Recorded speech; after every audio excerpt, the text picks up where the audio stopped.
circumstances, baby. No, God is always there for me. Yeah, through the sunshine or through the rain, through the pleasure or through the pain, God is always there for me. So I met this old man. He was so poor, didn't hold no bed, so we slept on the floor. He's always smiling, never heard him complain. He said I've proven God again and again. So no matter what the circumstances may be,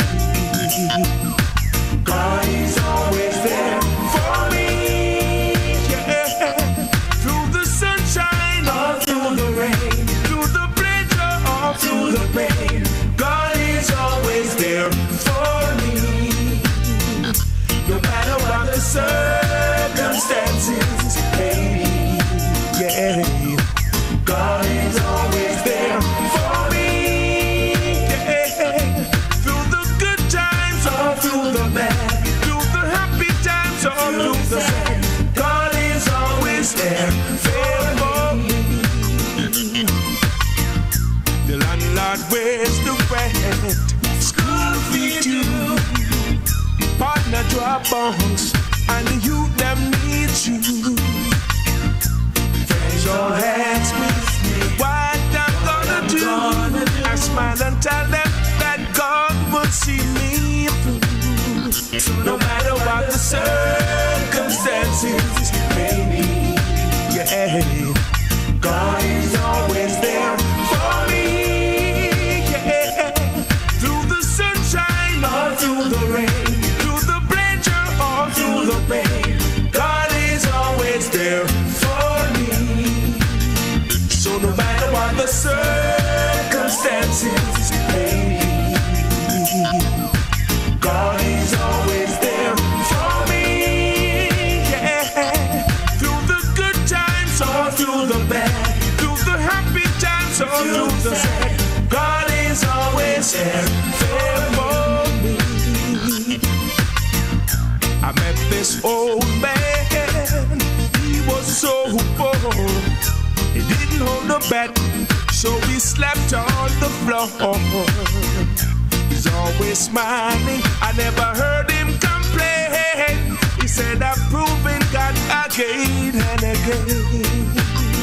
So no matter what the circumstances may be, God is always there for me. Yeah. Through the sunshine or through the rain, through the pleasure or through the pain, God is always there for me. No matter what the circumstances may be, no, God is always there for me. Yeah. Through the good times or through the bad, through the happy times or through the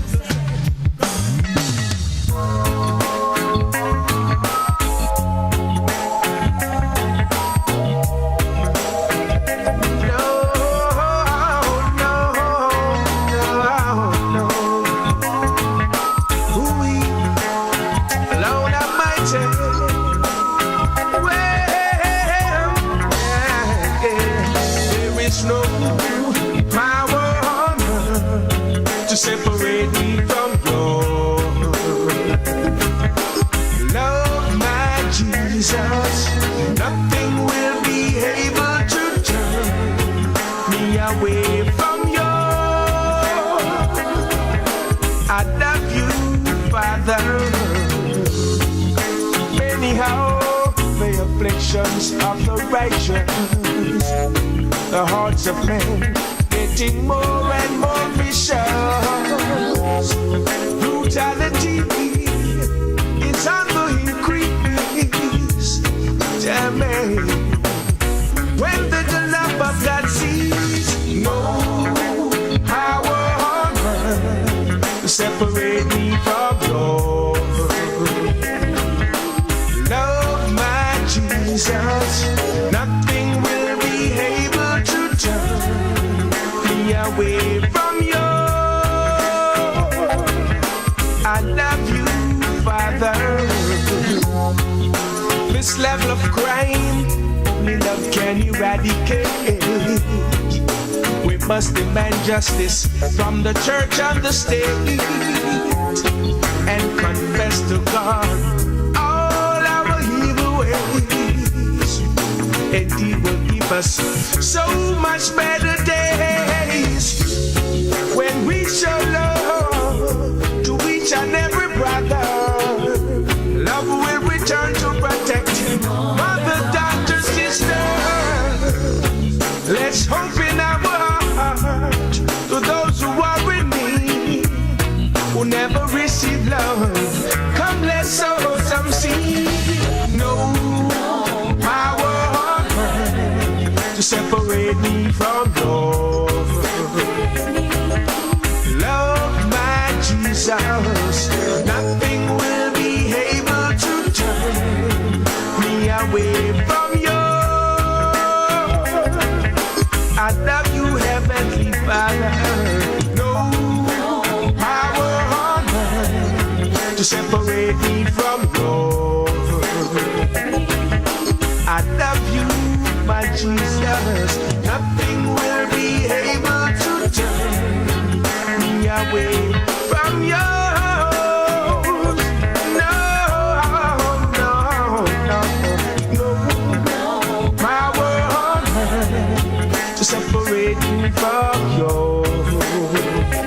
No power, no, oh no, nothing will be able to turn me away from you. No, no, no power. There's not a broken vessel that God can't make. The thief was down to his last breath, hanging there and kept away. When he turned to the master and said, Lord have mercy on me, he was just a broken vessel. Then Jesus washed away his sins, 'cause there's not a broken vessel that God can make. Oh, there's not a broken vessel God can't make. Yeah. When the whole world turned its back on you, Jesus will be your friend. He will pick up all the pieces, time and time again, 'cause there's not a broken vessel that God can't make. Lord Almighty, Jesus sees the potter, and we are just the clay. And even when the vessel is broken, He won't throw the clay away. Bring Him all of your burdens, your troubles and your sins, 'cause there's not a broken vessel Almighty God can make. Yeah, yeah, there's not a broken vessel that God can make. Yeah, yeah.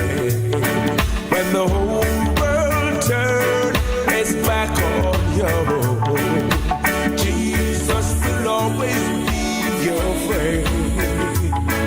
He will pick up all the pieces, time and time again,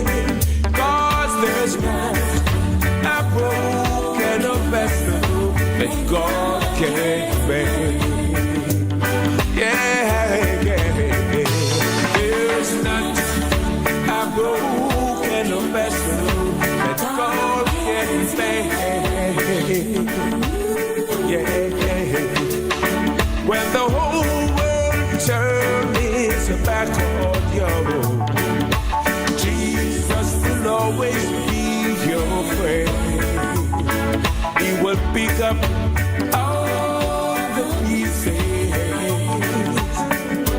Time and time again, God, there's not a broken vessel. God,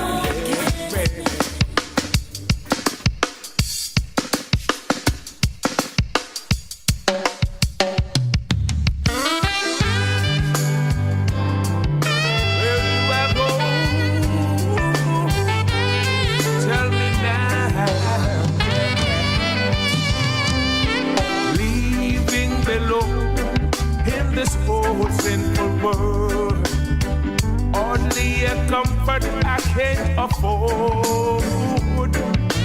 Striving alone to face temptation, so Lord of mercy, where do I go but to my Lord? Where do I go? Where do I go? I wanna go right now, seeking a refuge for my soul. Needing a friend to save me in the head. Where would I go back to my Lord?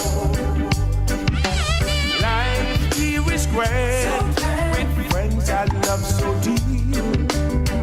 Comfort I get from God's own words. Yet when I face the chilling hand of death, where would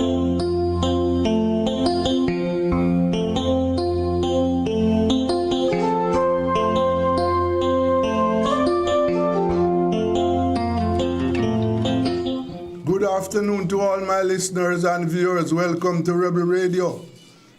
Today is Wednesday, and we have lots of information for you today. Remember, our program Eyes on the World is later. Well, you know, as Bob Marley said, there's so much trouble in the world. And you know, we have the problems in Gaza. And right in the Caribbean here, we are having some problems too. You know, the U.S. military buildup in the Caribbean is threatening our zone of peace. So far, the Americans have killed, let me say, executed 27 men at sea, claiming that they were drug traffickers. They were not caught and tried by a court. So that is extrajudicial killings. Yes. And with all the problems we have facing us in the Caribbean, here is another one that is imposed on us by America. Well, there's been a call for a collective action in defense of the Caribbean as a zone of peace tomorrow. Yes, tomorrow is a day when eight Caribbean countries are having a day of action, press conferences, mass meetings, and other social media campaigns to protest what is happening in the Caribbean. Yes, it is something that, as I said, it is totally unacceptable. And I have with me today to start the program David Abdullah, and he is from the Regional Committee of the Assembly of Caribbean People. Yes, and we are going to be talking about what is happening. David, good afternoon. Hello, David. I don't know, but David, are you there? Yes, I'm hearing you. Okay. I'm hearing you clearly. Okay, I'm hearing you too. Good afternoon to you, sir. Good afternoon to you, Desmond, and to all who are tuned in. Thanks for having me. Yes, yes. And as I indicated earlier, tomorrow is a day of action as we in the Caribbean are defending our area as a zone of peace. And as we speak, the U.S. is attempting to make it into a zone of war. Tell us what is being planned for tomorrow, David. Yes.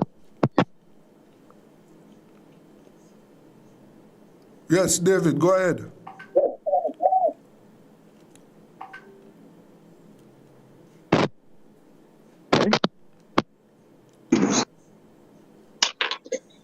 We have been some. Yes, are you hearing better now? Are you hearing better now? Yeah, I'm hearing you better now, yes. Okay, all right.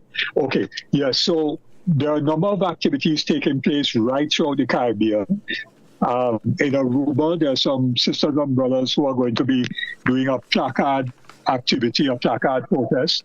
In Barbados, there's going to be a press conference and a statement. In Belize, there's also supposed to be a press conference or a statement issued. In Cuba, we're doing a forum. In Curacao, there's supposed to be a mass activity. I don't have all the details. In Dominica, a number of people are gathering and going to, invite the media.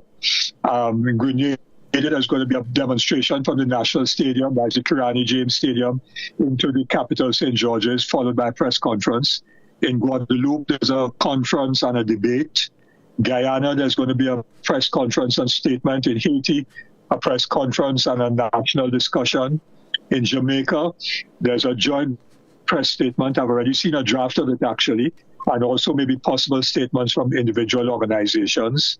In Martinique, there's a mass activity. In Puerto Rico, a social media campaign. In Dominican Republic, a press conference. In St. Lucia, there's a joint press statement. St. Martin, there's a radio program dedicated to this issue. St. Vincent, a joint press statement. Suriname, a press activity. And in Trinidad and Tobago, we are doing a press conference outside the U.S. Embassy. Yes. So that's a summary of what is taking place. And this is quite an effort. There hasn't been such a Caribbean-wide mobilization for donkey's years. So this is significant to demonstrate that people on the ground throughout the Caribbean, because we did a declaration, as you know, I shared it with you. We've had more than 500 people and organizations signing on to the declaration from all the different language areas of the region. And so, both organizations, prominent individuals have signed. So there's a groundswell. And significantly, for example, the U.S. Head of the Southern Command, an Admiral, I don't have his name in front of me, is in the Caribbean. He went to Antigua today, but the Prime Minister of Antigua and Barbuda, Gaston Brown, said that they have no intention of allowing any U.S. military deployment in Antigua and Barbuda. I know that he's also on his way to Grenada because they've asked the government of Grenada, the U.S. has asked the government of Grenada to locate radar equipment and personnel at the Maurice Bishop International Airport. So quite a bit has been happening. I myself had a column in the Stabroek News of Guyana, one of the main newspapers in Guyana, on Monday. Yes. So that received a lot of circulation in Guyana, and it maybe have been picked up in a number of other Caribbean islands as well. So there is significant, activity, and this is just a start. We're not going to drop the ball on it. Yes, sir. Certainly we can't, because so far, based on the numbers that I have seen so far, 27 men have been killed by the U.S. and who claim that these men were drug traffickers, but they have not provided any evidence showing that these men were correct drug traffickers. So this is extrajudicial killing. Absolutely correct. Absolutely correct. And that is a crime. It's a crime. I mean, not even in warfare between two countries, two armies or whatever. If one army captures enemy combatant soldiers, they cannot line them up against a wall and execute them. They have to take them in as prisoners of war. Yes. So even in warfare, declared warfare between countries, it is a crime against the Geneva Convention to engage in summary execution of persons. People must have due process. Yes, and specifically if you're dealing with criminal activity or alleged criminal activity, as happens all the time. The U.S. Coast Guard or our own Coast Guard and security forces seize vessels, board vessels, seize illegal drugs or weapons on board, and then take the persons into custody, charge them with violation of law, and they get a criminal trial. And if found guilty with the evidence that is presented of the drugs or whatever that has been seized, they then do the time applicable to the crime. And that we must uphold that. We cannot allow extrajudicial killings, because who knows, these persons were in fact engaged in drug running, or they may have been engaged in some other activity and so on. And you may also get a situation where innocent fisher folk are out at sea, and then a drone hits them and blows them up. This is unacceptable. Yes. And as we speak, I know that fishermen are expressing fear of going out to earn their living, because they could say that they fear that they are hit by drones and they would be labeled as drug traffickers when all they were doing was fishing, right? So that's right. What the U.S. is doing right now is totally unacceptable, David.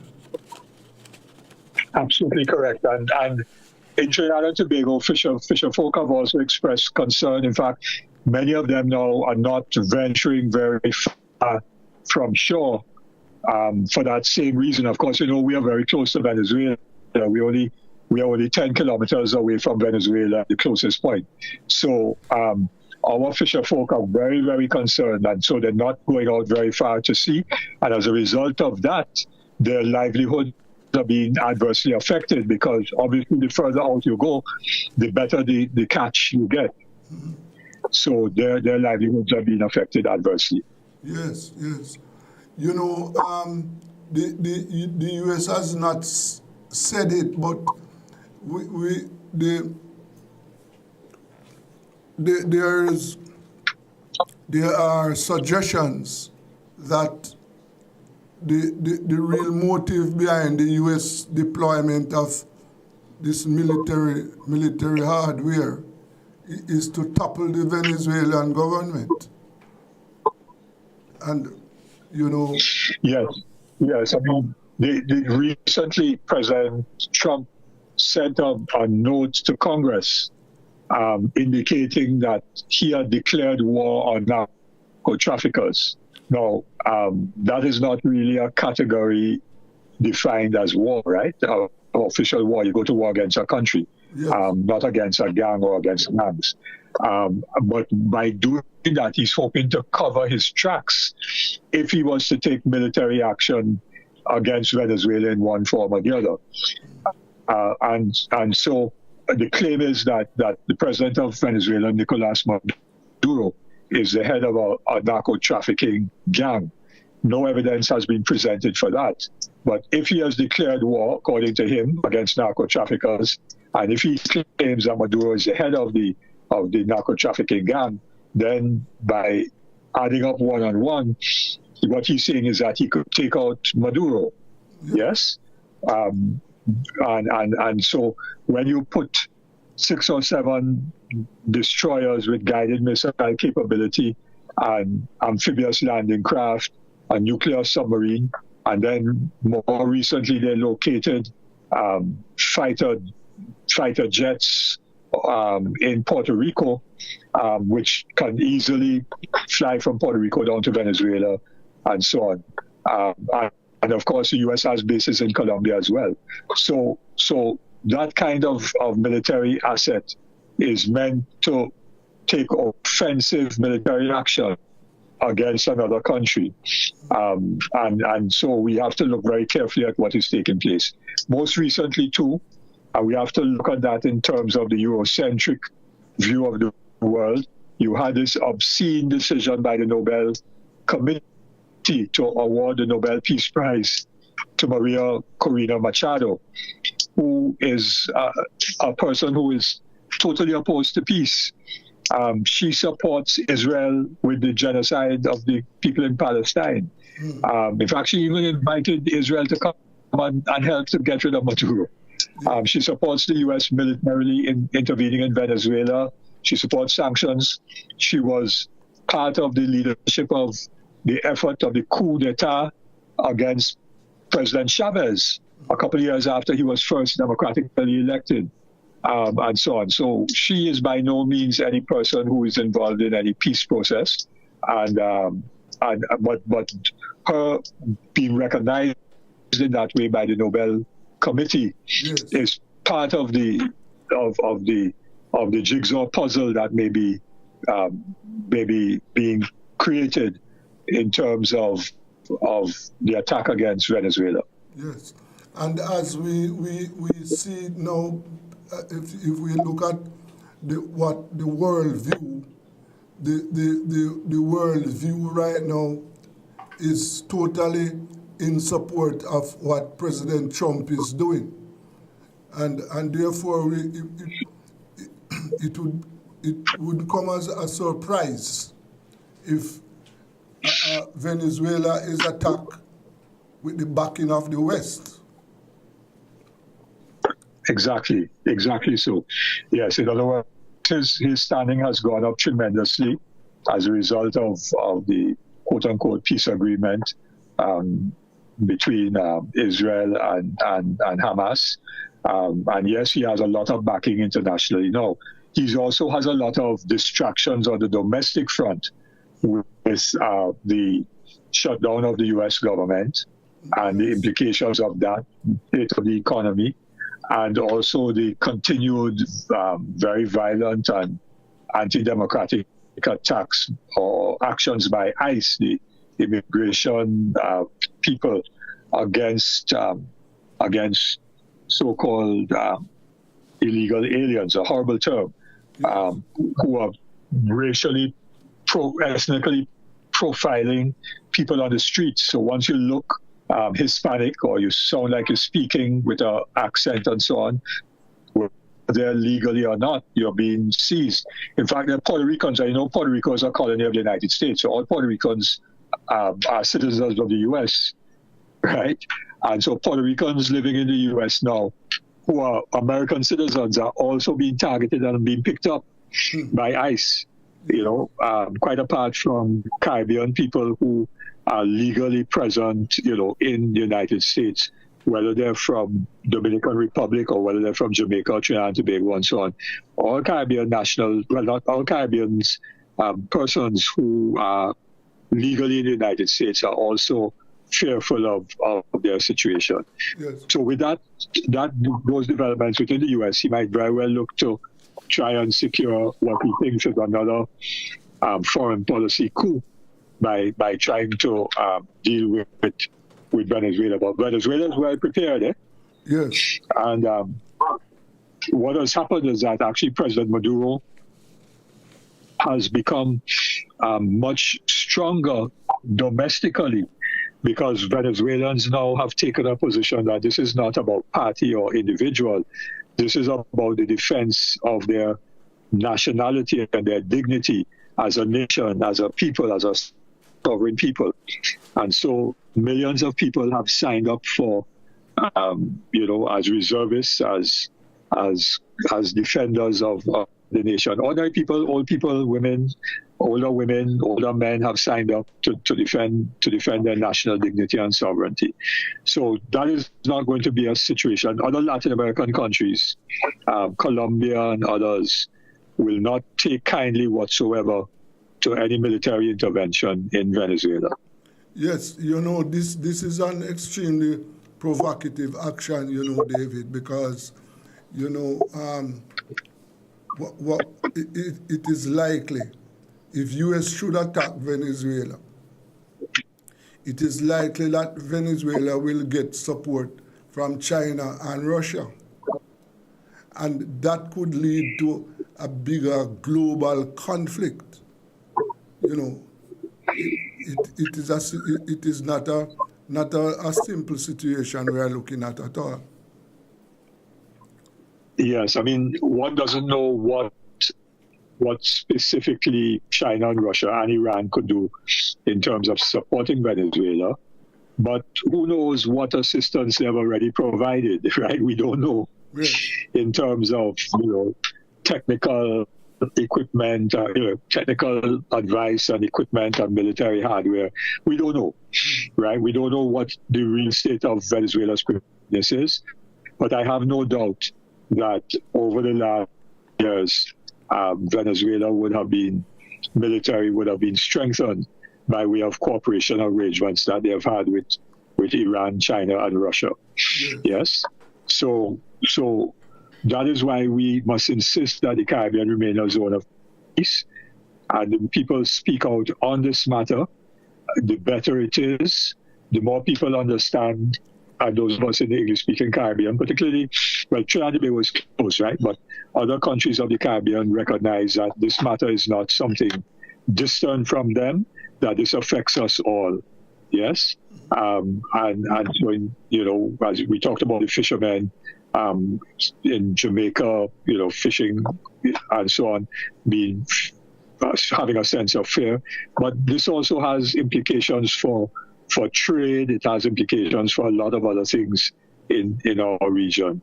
And one of the worrying things is that CARICOM, the United States is attempting to divide CARICOM. Yes. And that does not bode well at all. Doesn't show good for CARICOM as an important regional body and for the economic and other kinds of relations that we have within CARICOM. Yes, because on that note, you see where they are offering to place military hardware. I see where in Grenada and Antigua and Barbuda Prime Minister has said that he will not accept, right?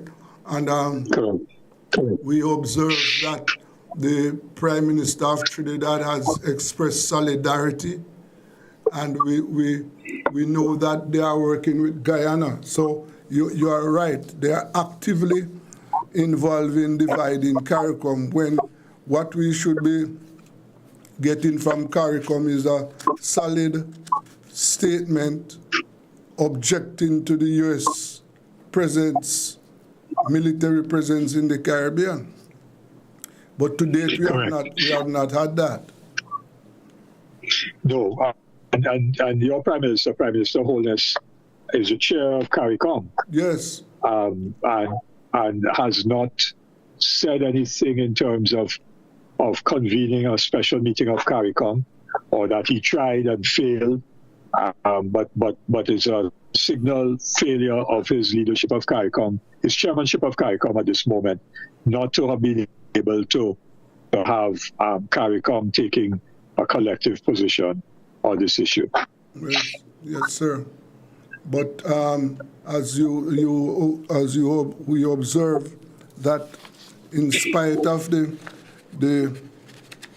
movement action from the leadership of CARICOM, what we have now, we have the people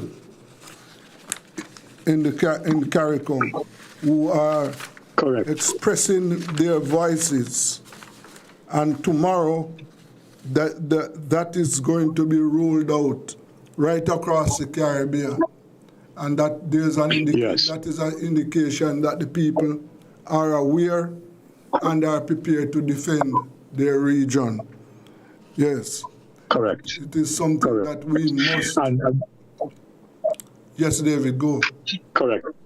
Yeah, and you're absolutely correct as well. And the important, and I have to dash in a few minutes because I have a few days ago was a national budget, and I also have radio program tonight to do, and I have a few things to get done between now and then to prepare for tomorrow. But yes, I think the point you're making is the most important point, that when the people of the Caribbean intervene in this way, in a collective voice, then those leaders that have taken a principled position that the Caribbean should be a zone of peace, and there are many of them who have already done so. Gaston Brown, Roosevelt Spirit of Dominica, Mia Motley of Barbados, Ralph Gonzalez of St. Vincent and Grenadines, and so on, Philip Pear of St. Lucia, and hopefully Dickon Mitchell of Grenada as well. So they've taken strong positions. So when the Caribbean people move like this in a collective way, those leaders will feel strengthened in the principal position that they have taken. Yeah. Those leaders who are on the fence and wavering will recognize that they have to take a principal position and stand firm on that. And those that have acquiesced and supporting Washington's position will have to know that they're on the wrong side of history. So when the people organize and move in this collective way, then that will have a profound impact on the leaders of our CARICOM country and our region as a whole. Thank you very much, David. And we will keep in touch. We'll keep on following these activities. Thanks very much. Thanks for having me, Desmond, and thanks for the solidarity and offering me this space to share information about what is taking place. Very important. Education and information is vital at this point in time, because a conscious people is what is necessary to ensure that we do not get fooled by the false narratives that come out of Washington and elsewhere. Thank you very much, David. Yes, that was David Abdullah there from the Assembly of Caribbean People. And as you heard, that the people are mobilizing. Let us go for a break. This is Rebel Radio.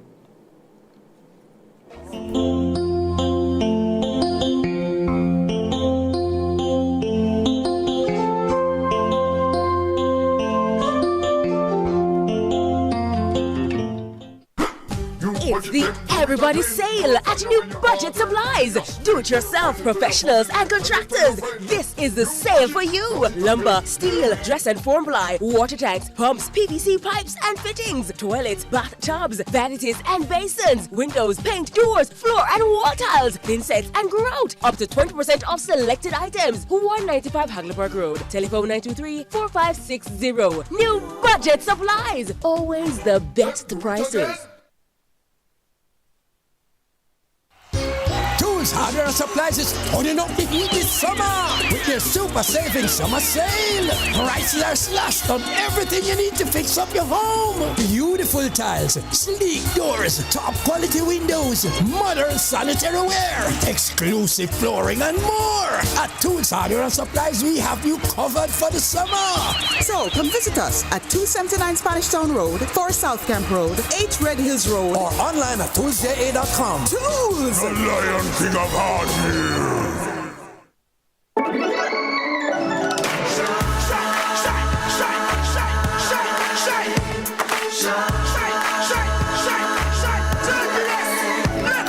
Jamaica eyes were built with fire, passion and vibes, and through it all there's a glow inside. Let's keep our shine alive. From the market to the factory floors, from the hillside green to golden shores. We're reaching heights, our energy that lights the sky. JPS, power in what matters. You see right now, I just got me a deal there. So what I want, my friend George Lewis? Why, Richard Stevens, with us there, I give the almighty praises. And the best thing that, cause when I remember just where I am coming from to where I'm standing now, I fell to my knees in praise of your name. Thanking you, Lord, every step of the way. Oh, Father, you know I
so many ways.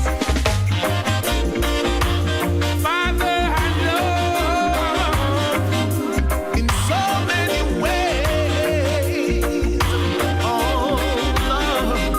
So when I remember just where I'm coming from, hey, to where I'm standing now, fell to my knees in praise of your name.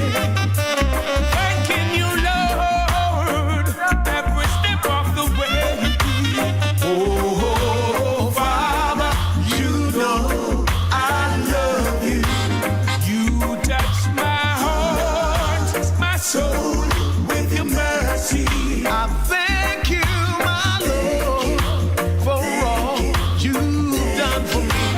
You bless my life in so many ways. Oh, I will never ever leave you out. I won't be ungrateful to you, my Lord. I know that this world is all in your hands. We are your children, and so we give you praise. Oh, Father, you know I love you. You touch my heart, my soul with your mercy. I thank you, my Lord, for all you've done for me. You bless my life in so many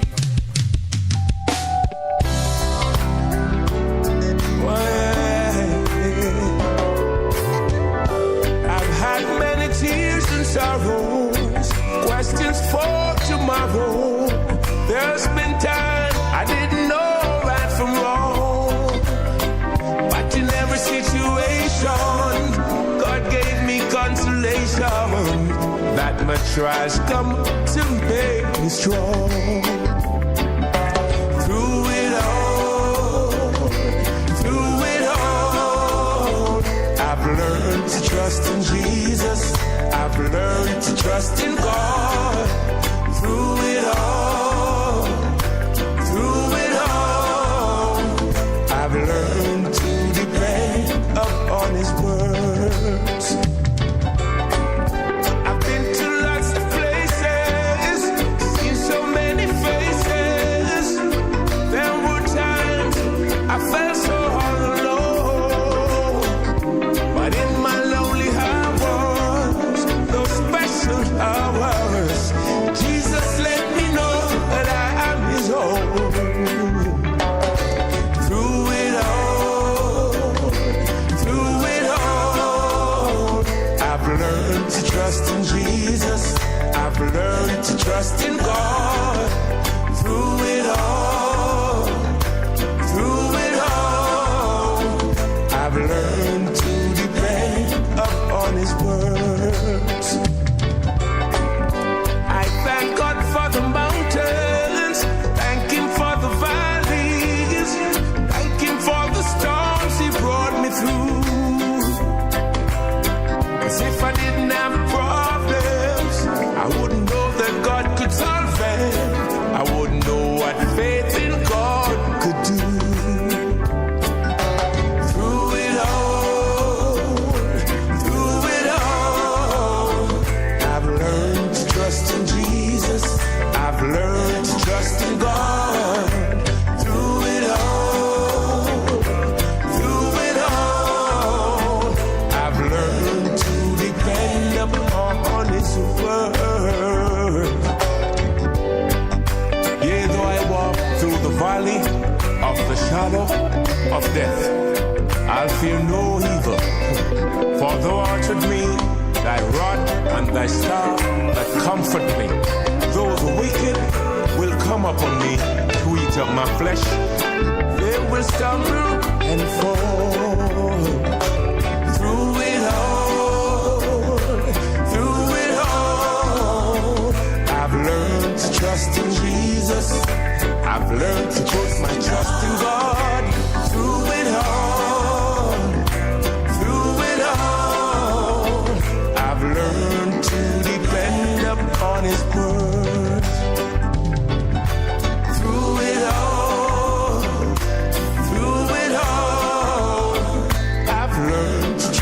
in Jesus.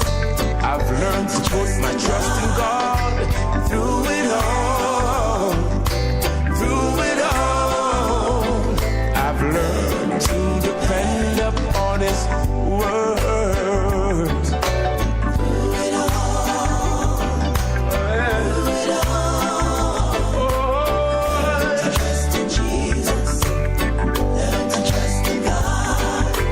Through it all, through it all. Lord have mercy.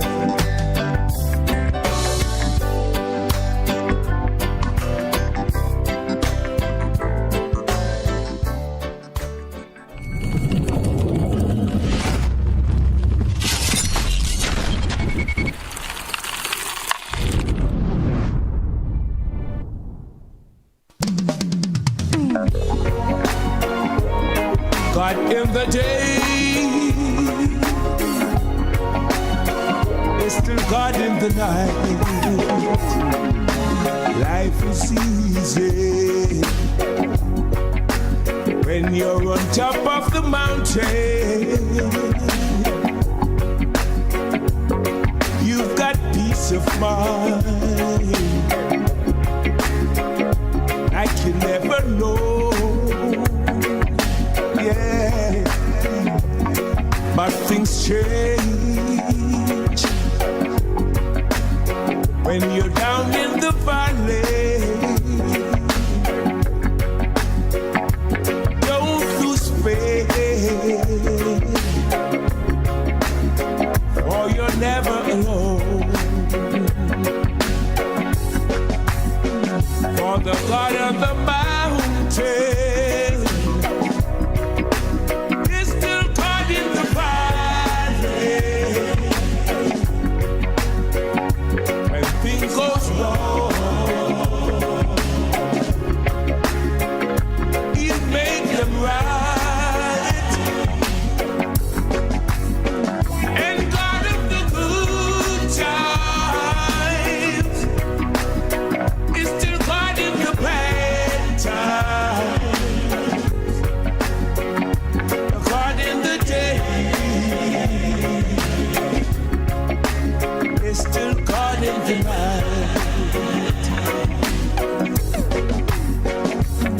talk of faith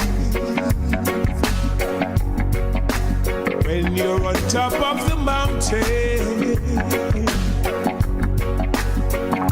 but talk them easy when life at its best, but it's down in the valley of trials and temptation.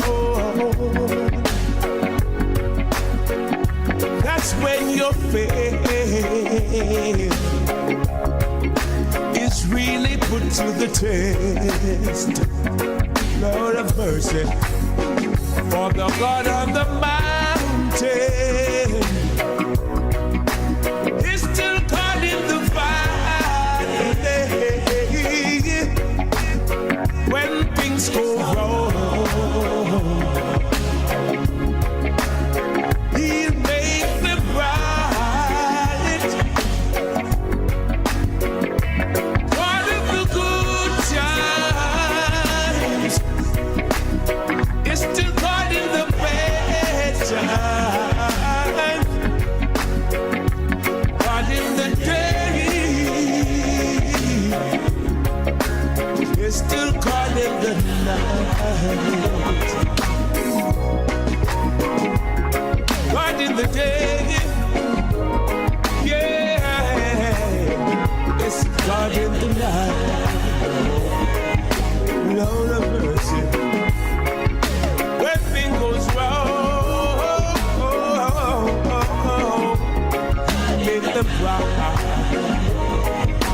Yeah.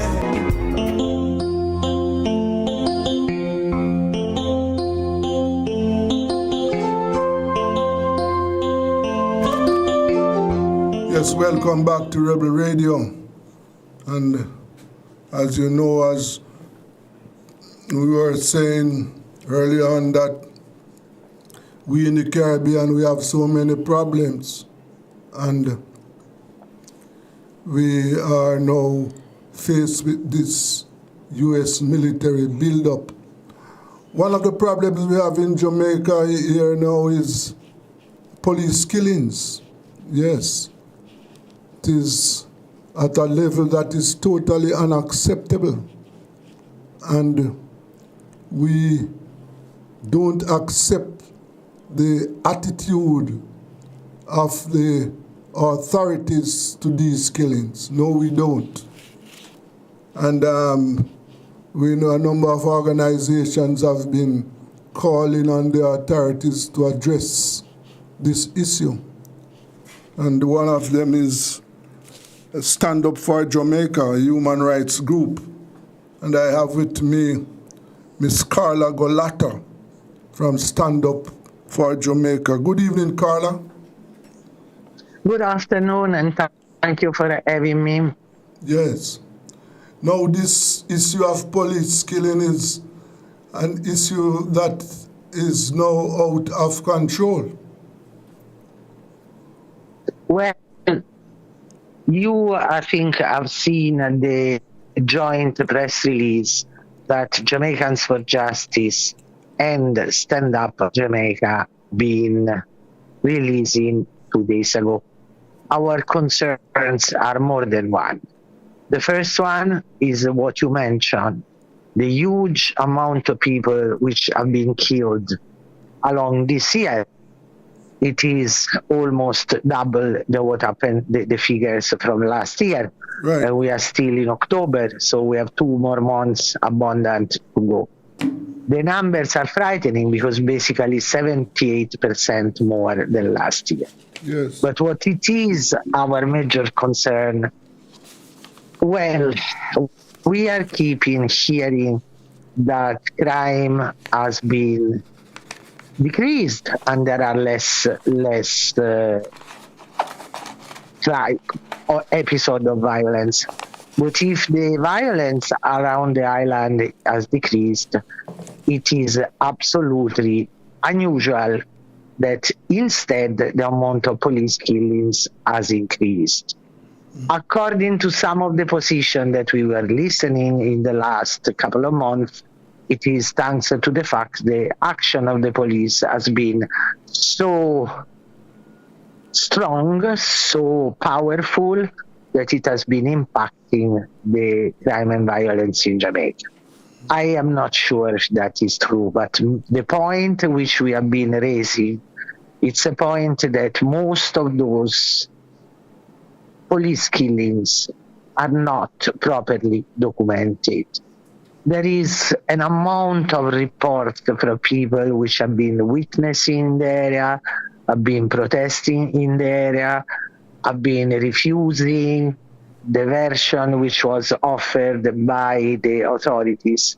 That our concern is not only the number, but how those killings have been carried on. Yes. If that's why, for example, we stated that we would love to see the body cameras, because body cameras will bring evidence to how the episode has really, really happened without leaving a sort of darkness, because you have 2 different versions.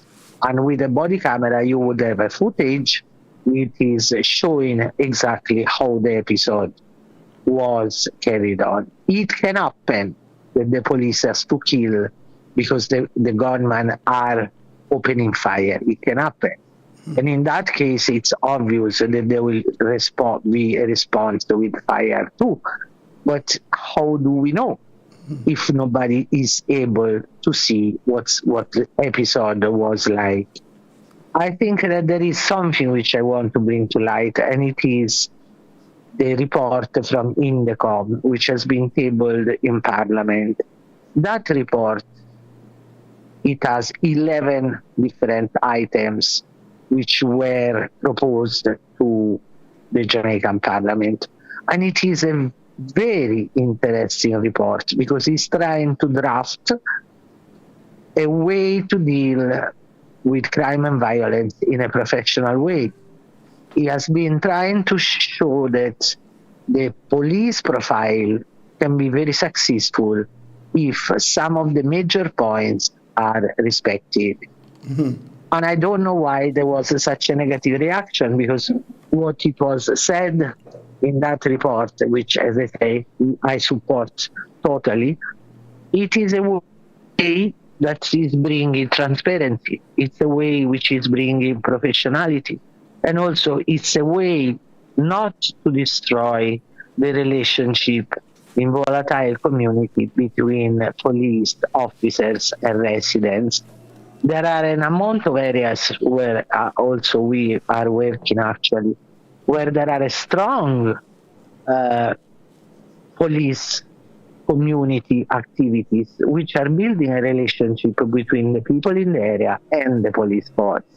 Those activities are the ones which defeat crime, because first of all, there is no confrontation between the police and the residents. And secondly, residents feel the fact that the police is trying to solve problems. I have been working with a couple of stations, and I want to mention Central in downtown, where the police has been carrying on an amount of workshops against domestic violence, against abuses, and people have been participating with enthusiasm, because especially women, they know what they are talking about. I have seen an amount of workshops in the school, especially towards the boys, against being bullying people, being dealing with a sort of profile of the bad man, future bad man, etc. It has been working very well. Instead, when there are these collusions and with the police and the residents, this kind of relationship is going back to ground zero. And so, for example, if there is something to learn for the police, people are not willing to talk, to speak out. So I think that what we are looking at, I was very surprised, I confess, about the stiff reaction of the police commissioner, because what we were trying to do is let's work together, because at the end, everybody, police, civil society groups, residents want a more peaceful Jamaica, everybody. So why, instead of being on self-defense, we don't try to build a network, a more efficient way to avoid what it is? Look at the amount of children which have been killed or disappearing in the last weeks. It is terrible, you know. I am a mother of 4. And when I think about something like this happening to one of my children, I freak out. But what has been done to change the climate in some areas, or to change the mindset towards men which are abducting a young little girl, rape and kill her. This is what is winning crime. I don't think that a massive shooting is going to be the way to make Jamaica more peaceful. I don't think so. Yes. So the idea which is leading our somehow taking a stand is we ask the police. And believe me, we perfectly know that the police sometimes are in a quite challenging situation. They do a rough job, especially in some areas, and we sympathize with the fact that they also are at risk. But for example, if I go back to talk about the body cameras, this is a guarantor even for a police officer, because it will show that he had to shoot because somebody was trying to kill him. So I think that instead of quarreling, which is not particularly useful, we should try to draft a policy which is efficient, which is affecting people, which is helping people. Right. And that is, I don't think that this is the way we are moving on. Yes. We have been seeing an amount of... Do you get the impression that the killings is being used as a crime fighting strategy? I think that what they think is the fact that if people feel fear, probably they won't be so aggressive. But I think that can be also the opposite result. When you know that in front of you, you don't have somebody which want to apprehend you and bring you to a court and get justice in the right way, people will feel that life has no value. So they might be willing to risk more. I don't like to assume, right? But I think that there are processes which can be successfully implemented to carry people which are in conflict with the law in front of a courthouse and give them the penalty they deserve. Yes. And the other aspect, another question is that based on the police reports, these shootouts, some of these shootouts happened in close areas. It's like in a room. And so far there has been... In a house. Yes, there has been no harm. No member of the force has been shot. I know there was one of them which has been disputed for a long time, and in the comments has been carried on investigation about the gentleman which was approached at his doorway. He put the hands on top of his head, entered, and suddenly got shot. Mm-hmm. That is an episode that you wonder what happened inside. Mm-hmm. So I go back to the need of evidence. I go back to the need for people to know and be sure that whatever it happened is legal and not illegal. There must be a difference between how a police officer behaves and how is a bad man behaving. Mm-hmm. I mean, our police is representing the legal side of Jamaica, right? Yes, and it should represent the defense for Jamaicans. Nobody is expecting something like this from a bad man. Mm-hmm. And that I think that should be drafted. That's why I say I should be draft the profile which will make sure that nobody will criticize the police. Because if there is no trust between them and the communities, the situation will simply escalate. Yes, of course. And so... You see, for example, one of the points which I was reading with the maximum interest is the proposal from Indecom to make sure that where there is a plan action, there will be senior officers on spot. Yes. Because it might be, when you call a plan action, you know that it might be a dangerous situation. Police might end up in a place or in a situation where they will confront with the violence of those which are against the law. So the presence of senior officers should help to make sure that the new officers will just enter into the force will be guided by those which have experience already and know how to behave. Mm-hmm. Yes, certainly. And sometimes it's not like this. Sometimes it's just these young new police officers which have to face the situation which might be bigger than them because they don't have the time to have an experience. Mm-hmm. So the presence of somebody which has been operating since years should be a sort of guarantee that things are carried on in the right way, and also to avoid that a police might be shot. Mm-hmm. Yes, of course. Yes. Well, we have to keep... Let us just hold it there for me, please. Carla, we are going to take a break. This is Rebel Radio. Let's take a break.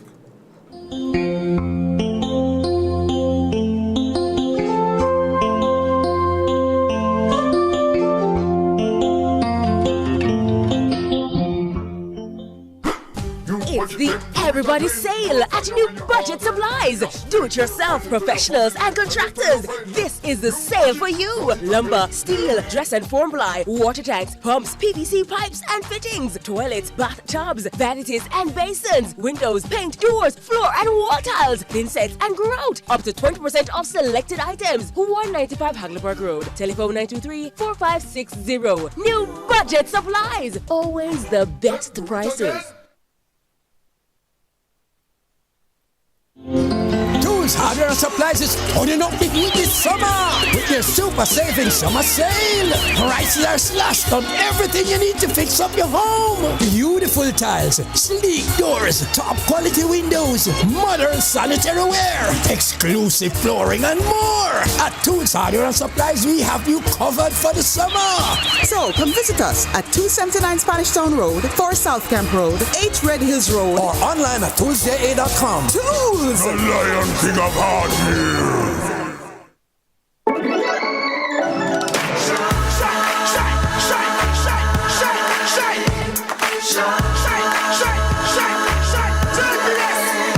Oh, Jamaica eyes were built with fire, passion and vibes, and through it all there's a glow inside. Let's keep our shine alive. From the market to the factory floors, from the hillside green to golden shores. We're reaching heights, our energy that lights the sky. JPS, power in what matters.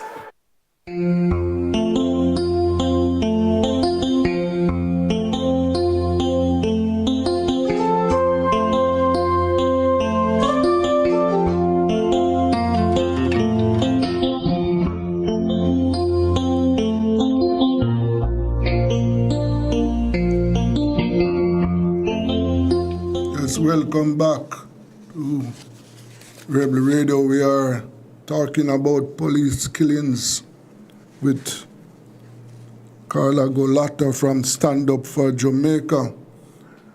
Carla, have your organization tried to have audience with the commissioner?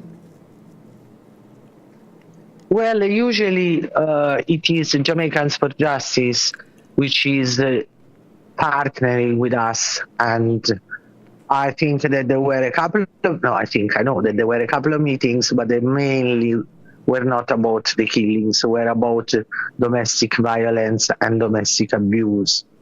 I think that we should require again a meeting to clear the grounds, because I am very surprised about the response which say we won't allow anybody to step on our portfolio. That it's a common portfolio. The police is serving the country, and if we are willing to see how best also we can put our energies in building a less aggressive climate, that would be very useful. Let me give you an example. We have an amount of workshops in the high schools, especially with the boys. And I heard a lot of them say, Miss, I never thought about. Miss, I never think that there is another way. We had one which is very recent where we were discussing with the guys about abuses at home. Yes. And a couple of them just stood up and said, Miss, when I go home, I will talk to my father because he's treating my mother very bad. So you see, it helps. It's something that is not going to change within a couple of days because it takes time to change a mindset. But it is much more useful, and that's why we are focusing a lot on the young ones, which are more at risk, because we know that maybe our way to deal with the violence, etc., can be somehow touching them and show them that there is another avenue that they can go. The fact that they got up and say, I'm going to go to my father, was a clear example that those students received the message loud and clear. So I think that I'm not particularly interested in having a sort of clash. What I am interested is to work towards some results. And I think that the results are much more useful than saying sad thing or aggressive thing. I'm not in that mood. What I want to see that, for example, the famous killings that we are talking about today are dealt with in a way that nobody can say that the police made a mistake.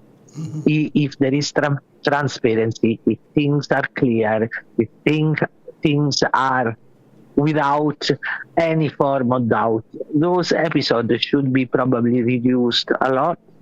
And especially people who won't be confronting, say that's a lie, because it's not going to help. A community, when these things happen, is completely disgruntled. So you think that other officers could try to do community policing? Very difficult, because the community is angry, is aggressive, does not want to listen. So whatever might be, and that's why I brought you a couple of examples before, because there are some communities where this happened.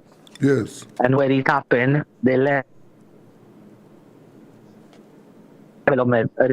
going back to Central Station, there were 2 murders in a few months. 2. Instead of 37, 85, and 52. So that shows that there is a way which can be much more productive. If there is a possibility for the communities and the police officers to deal together in a way which is helping each other, that would be a striking change.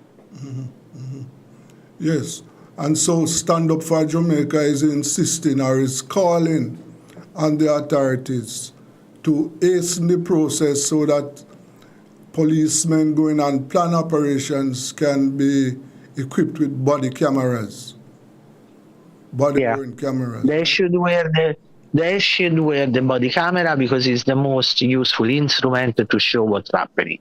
Yes. And they also for their own safety, because if there is somebody which would say, no, you never go like this, so you watch what's in the camera and you know exactly what happened. Yes.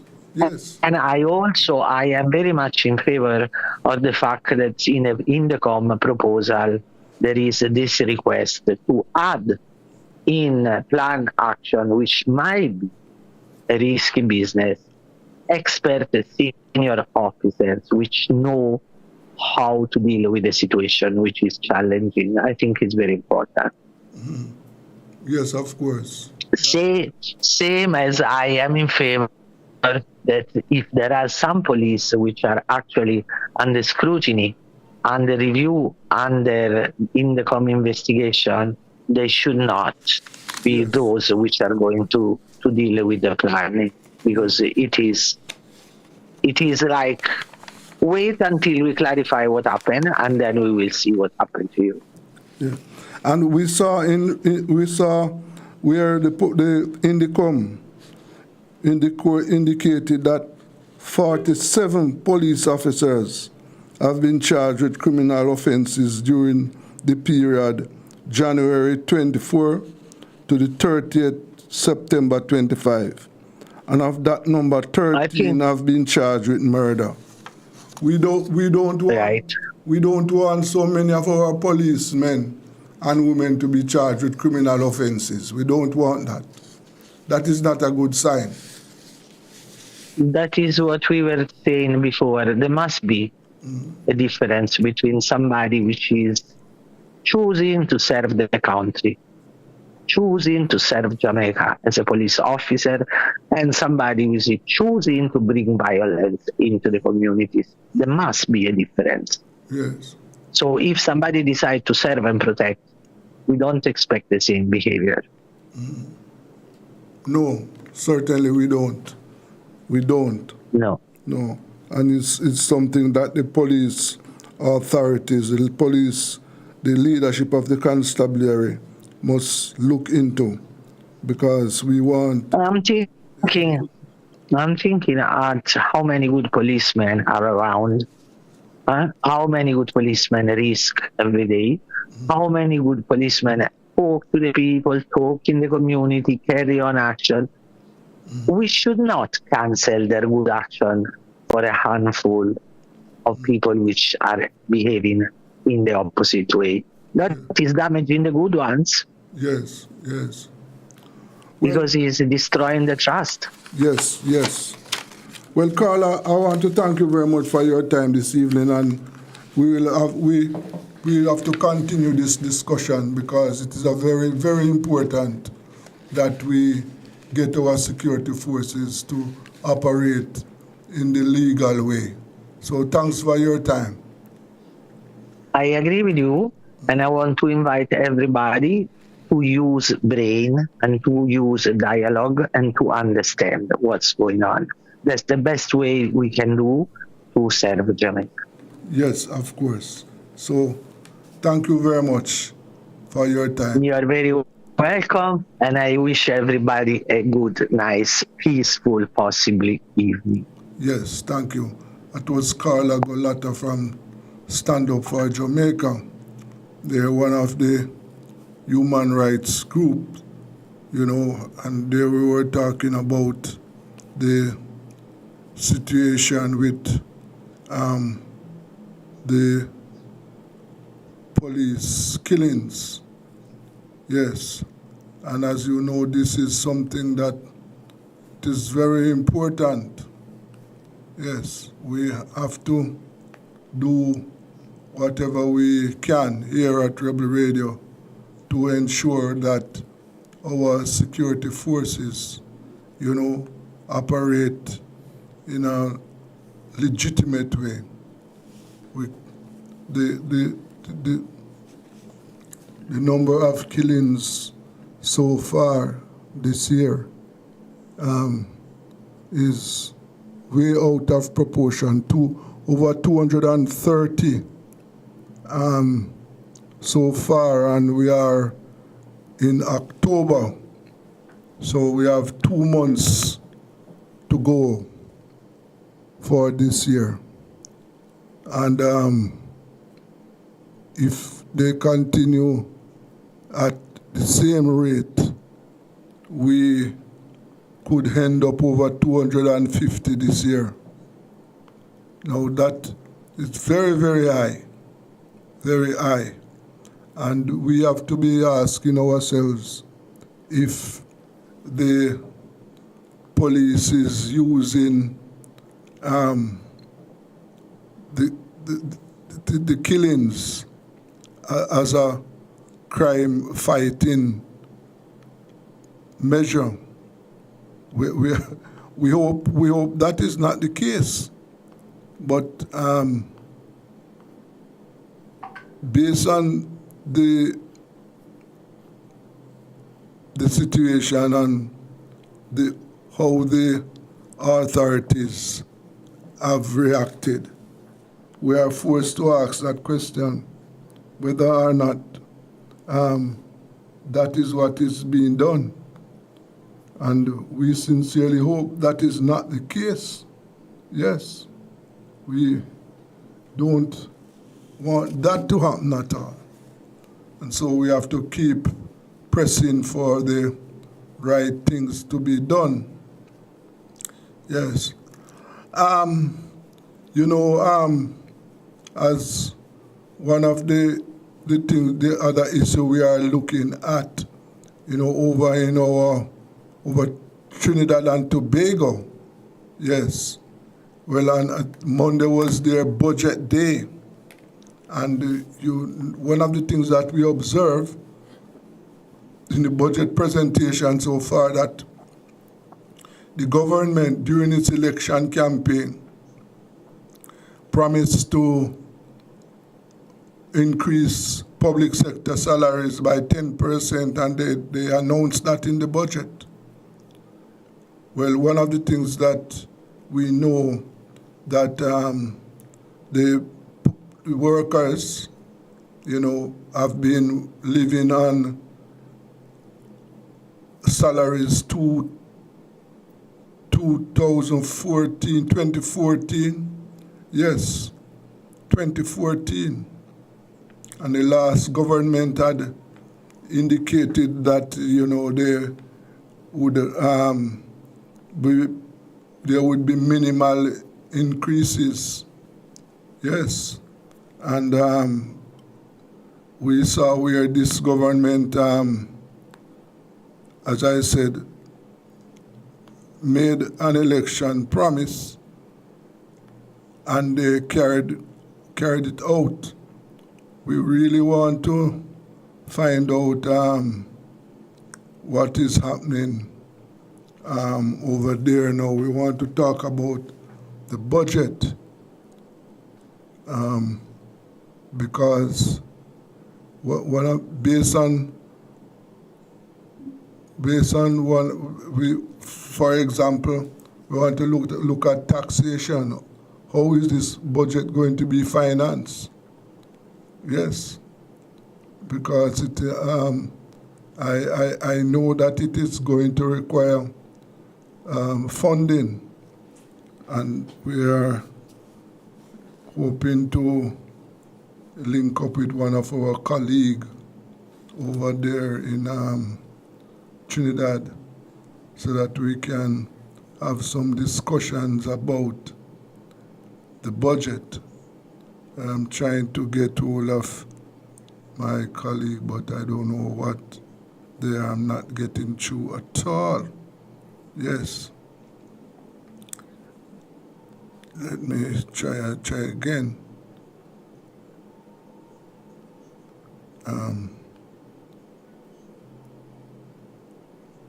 I don't know. I don't know what, as I said, I don't know what is happening, why I am not getting through. But, as I said, the situation is what it is there.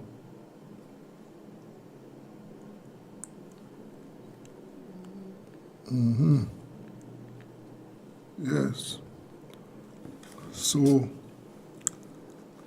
we are watching to see, as I heard, we started the program by looking at the plan of action against the U.S.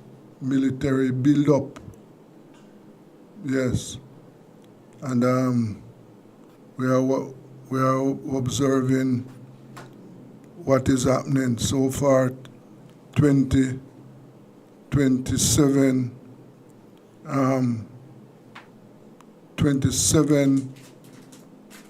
men have been killed in those U.S. strikes so far. Yes, the U.S. say they are drug traffickers, but they have not presented us with any evidence to prove that there were drug traffickers. Yes, and that is something that we are looking at to see, whether or not these men were actually, if they were drug traffickers, then we know that that is in breach of the law. So what we would like is for them to be arrested. Yeah. Arrested and taken into custody and charged for that.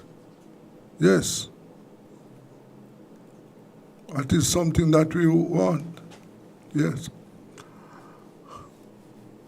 The other, locally, one of the things that I'm just looking at a report where the Jamaican population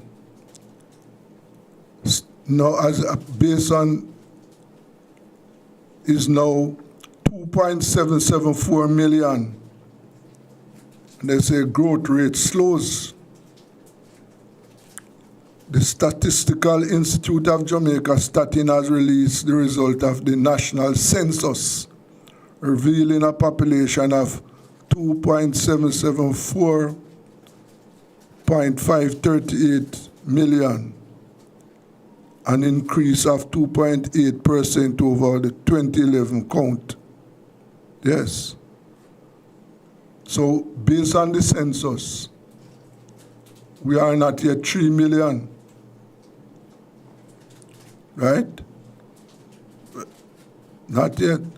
And the birth rate in Jamaica are slowing down. We are seeing that births are declining. That has been the trend over several decades. We are also seeing deaths increasing and net migration. We have a population that's growing, but at a slower rate.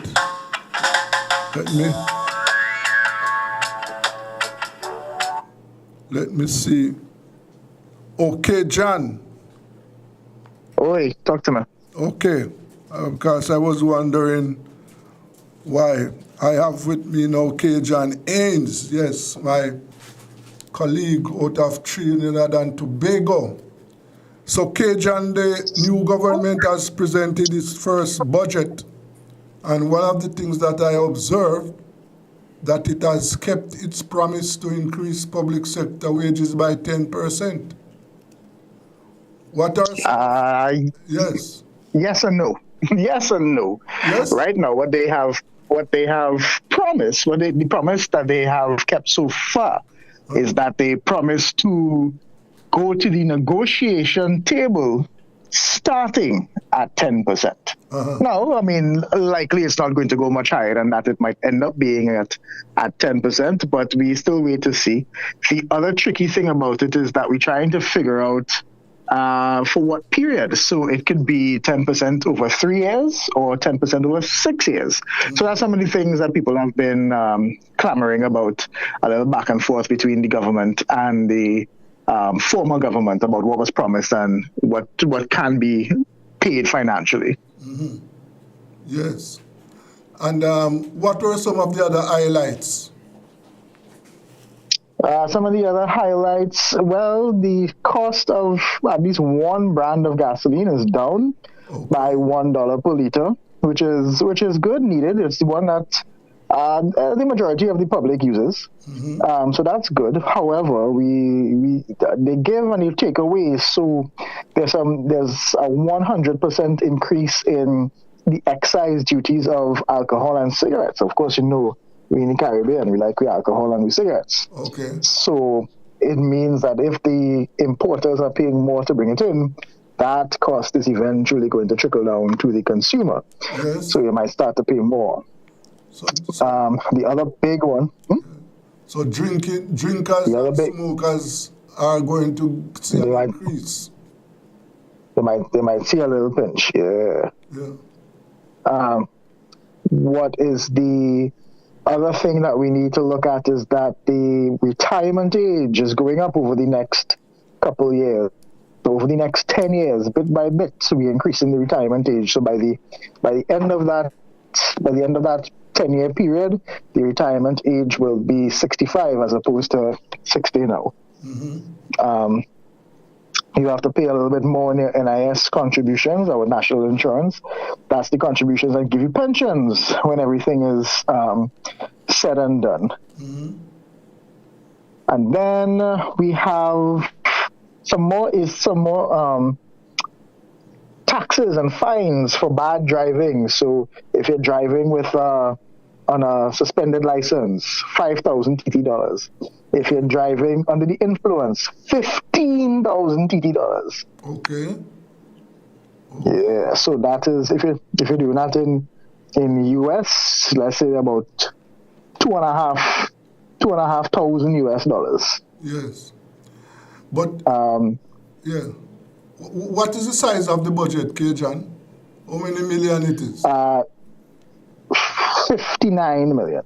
59. And so how is it going to be financed? Well, that's always in question. So that thing I was talking to you about, that's what I was telling you about the raise in alcohol, cigarettes, and taxes on cigarettes. Yes, they are expecting that to be 80% of new revenue. Everything else is the usual oil and gas sector. So it's interesting that this government would have said, you can't tax yourself into prosperity, but it's pretty much essentially what they've done here. They've created taxes or repurposed taxes under a new name. A lot of the things that they would have campaigned against, they would have brought just under shiny new packaging and make it sound a little bit more palatable to the public, and then giving it back. So it's an interesting time ahead. Yes, and as it relates to job creation, what was that? That's what we're still waiting to hear, because we're in a situation now where we would have had a lot of people being sent home, and then we're trying to figure out what's going to happen with them. Well, the Prime Minister is saying she's going to talk about it more in her budget presentation. So that could come on Friday, or maybe even as far as Monday if they don't sit through the weekend. Okay, all right, and I know that this is their first budget since being elected, and I know that there were a lot of expectations. So far, what has been the reaction to the finance minister's presentation? Cautious optimism. I think a lot of people are saying he did well. The presentation itself was, let's say if you're talking public speaking wise, it was good, dynamic, not really boring. The actual content of it, people are still, like I said, cautiously optimistic. They are trying to figure out, well, let's see how it goes. A lot of people are they don't want to speak out against it just yet, so they're just taking a kind of wait and see approach. So still early days. The government still has a lot of goodwill with the population, and so they're going to capitalize on that, at least now for the next couple of months. Yes. Did he indicated any plans to reopen the oil refinery? That did not come in the budget, but that's actually coming out today in some reporting that we're getting, that they're saying it can happen in a 5-stage process, but like I said, early reporting days yet, so you'll see that story tonight in our newscast and tomorrow in the papers. Okay, all right. Yes, well, it is, as I said, a first move, right? One of the issues I see still facing the government, and that is the situation with crime. That remain. And it's interesting here, and that really didn't come up at all in the budget. Very, very few things said in the budget about the crime issue. Yes. Yeah. But I mean, yes, I understand that. But the people are experiencing. That is the reality of the situation. Of course. Yes. And tell me something. How are Trinidadians fearful? Do you see any decline in public activities as a result of the crime situation? As of now, no. Everything is still where it needs to be. All right. Well, let us see what happens. I see where one of the new ministers was rearrested on a charge. What? Yeah, well, this is David Lee. So you, as a parliamentarian, you get a budget, you get a tax exemption on vehicles. So basically what he's accused of doing is taking that tax exemption and giving the car that he got at a lower price to somebody else. Okay. So that's the rule. So the rule is you can't sell it to anybody else, I think, in less than 2, maybe 3 years on getting it, because essentially, imagine you could turn quite a lot of profit if you keep getting cars at a lower price and then selling it up. So to avoid that, you're not allowed to. But what they're saying is that that this is what he did. He probably sold it to they're alleging he sold it to a friend. He's denying that. They're saying that that never happened. Okay, all right. Well, let us see what is happening. And so far, how would you gauge? I mean, the government is new, but they are, I think, over 100 days. Their first 100 days. How would you gauge their performance so far? I think it's very early to tell. We've seen there's a lot of, let me find a good word for this. The pendulum is swinging. So they really felt that they were done wrong over the last 2 terms, 10 years. So that a lot of it is, well, now it's our turn. And you get that sort of retribution is not the word I'm looking for, but it's the closest one I can think of right now. Like, this is our turn now. So a lot of the policies don't always seem, well, okay, the election is over, let's all come together as one country. It's still, a lot of it still kind of seems very, it's our turn now. So that's one of the things that we're looking at, and hopefully that we can, when they settle down, get on to, as Rowley used to say, running the business of the country. Okay. All right, K-John, I want to thank you very much for your time. And no problem, man. We'll talk. Yes, we have to keep talking to each other. We are one people. Thank you very much, sir. All right, bye-bye. Yes, that was journalist K-John James there giving us an idea about the budget in Trinidad. Let us take a break. This is Rebel Radio.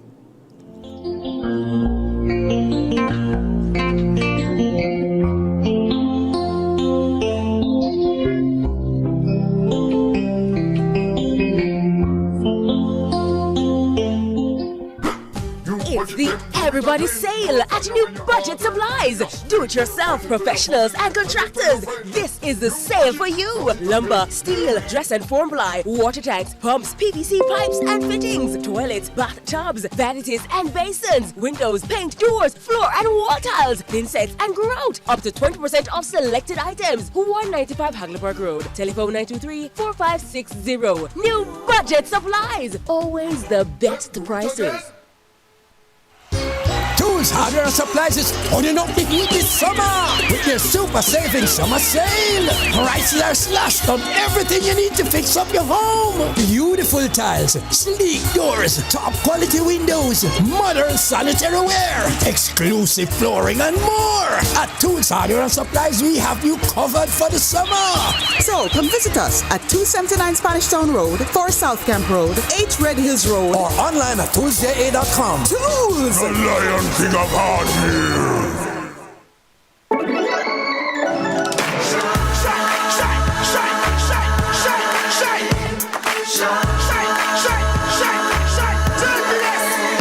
Oh, Jamaica rise, we're built with fire, passion and vibes, and through it all there's a glow inside. Let's keep our shine alive. From the market to the factory floors, from the hillside green to golden shores. We're reaching heights, our energy that lights the sky. JPS, powering what matters.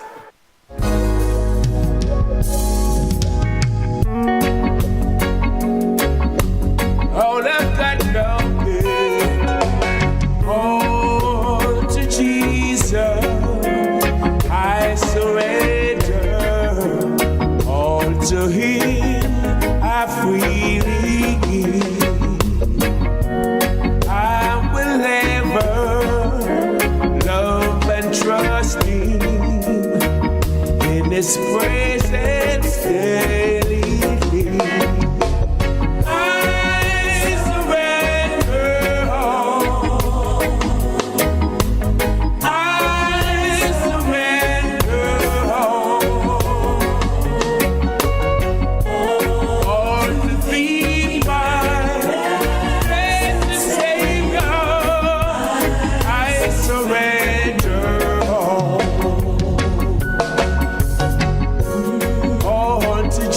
Jesus, I surrender. Humbly at His feet I bow. Worldly pleasures all forsaken. Take me, Jesus, take me now.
His presence daily.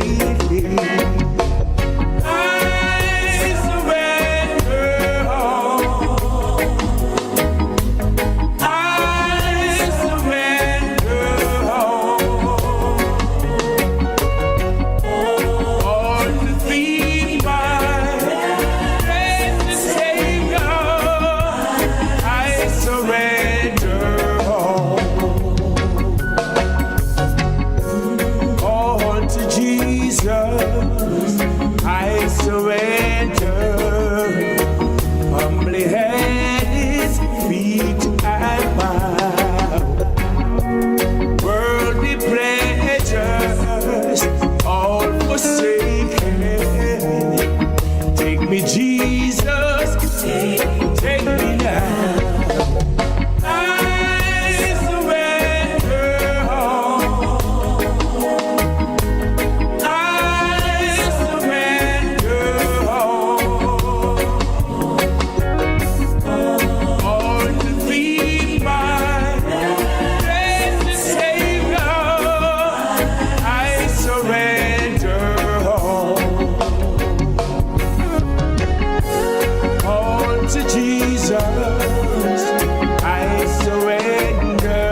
Sitting at home, all alone, wondering what tomorrow may bring.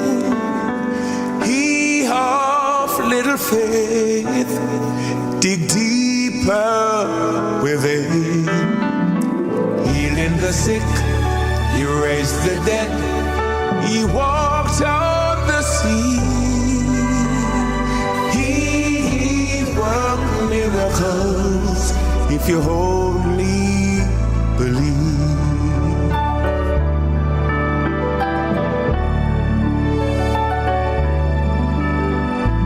Only believe, only believe.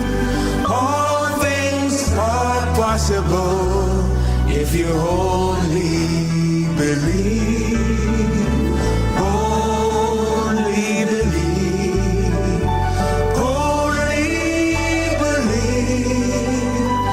All things are possible if you only believe.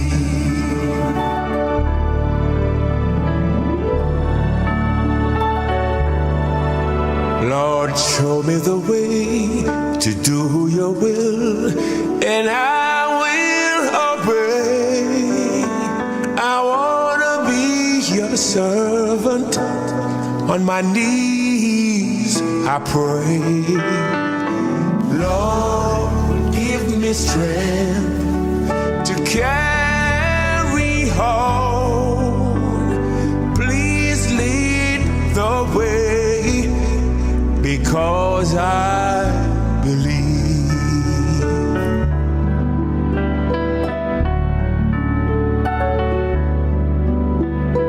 Yes, I believe. Oh, I believe that all things are possible if you only believe. Only believe. Only believe. All things are possible if you only believe.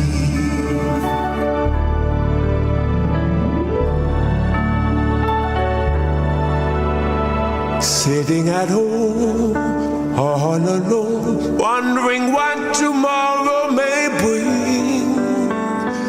He of little faith, dig deeper within. Healing the sick, he raised the dead, he walked on the sea. He worked miracles if you only believe.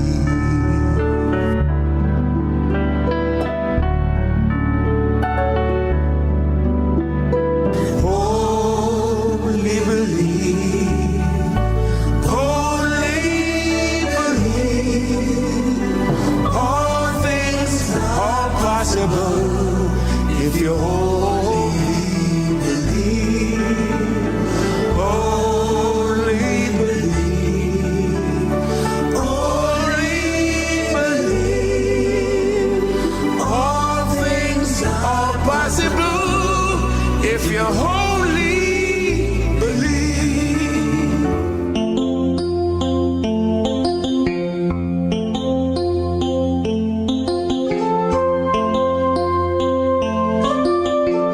All things are possible if you only believe. Welcome back to Rebel Radio. Well, we are wondering if the Caribbean is going to remain a peace, a zone of peace. Because as it stands right now, the Americans are threatening to derail that. So far, they have killed 26 people, alleged drug traffickers. And based on what we know, drug trafficking is illegal, and therefore you are supposed to be arrested. in our region, the penalty for drug trafficking is not death. So this is extrajudicial killings that is taking place. I'm going to share my platform now with well-known journalist. Well, he's a member of the diaspora. Yes, I'm talking about international journalist Norris MacDonald. Norris, good afternoon to you. Yeah, good afternoon, brothers, man. Thanks for having me. Yes, sir. So, you think the Caribbean, we are going to be able to maintain the Caribbean as a zone of peace? Well, that is the ideal. That is basically what we would like. But two reasons why we have a problem. On the one hand, we have a very aggressive American government. And at the same time, we have very weak Caribbean governments. Basically, some people don't say you can't blame them, but the bottom line is that the governments in the Caribbean don't have no spine, no gumption to stand up to America. You know, I mean, suppose they're afraid to lose a visa or what, but that's a reality. So that is one of the difficulties we face, you see? Mm-hmm. Yeah, and the Americans are dividing the Caribbean region too, because I see where you they have seen that the Trinidadians are supporting them, and Guyana, and they are now seeking permission to place military hardware in Grenada and in Antigua and Barbuda. Well, the Antiguan government has rejected that, has not accepted it. I don't know what is happening in Grenada. But, and to date, we have not seen any statement from CARICOM about the American military presence in the Caribbean. We have not. Well, this thing, you know, go ahead, sorry. Our Prime Minister is the chair of CARICOM and he has said nothing.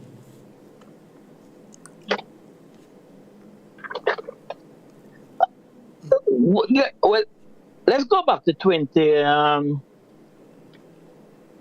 couple years ago, America kept military war games in the Caribbean. Mm-hmm.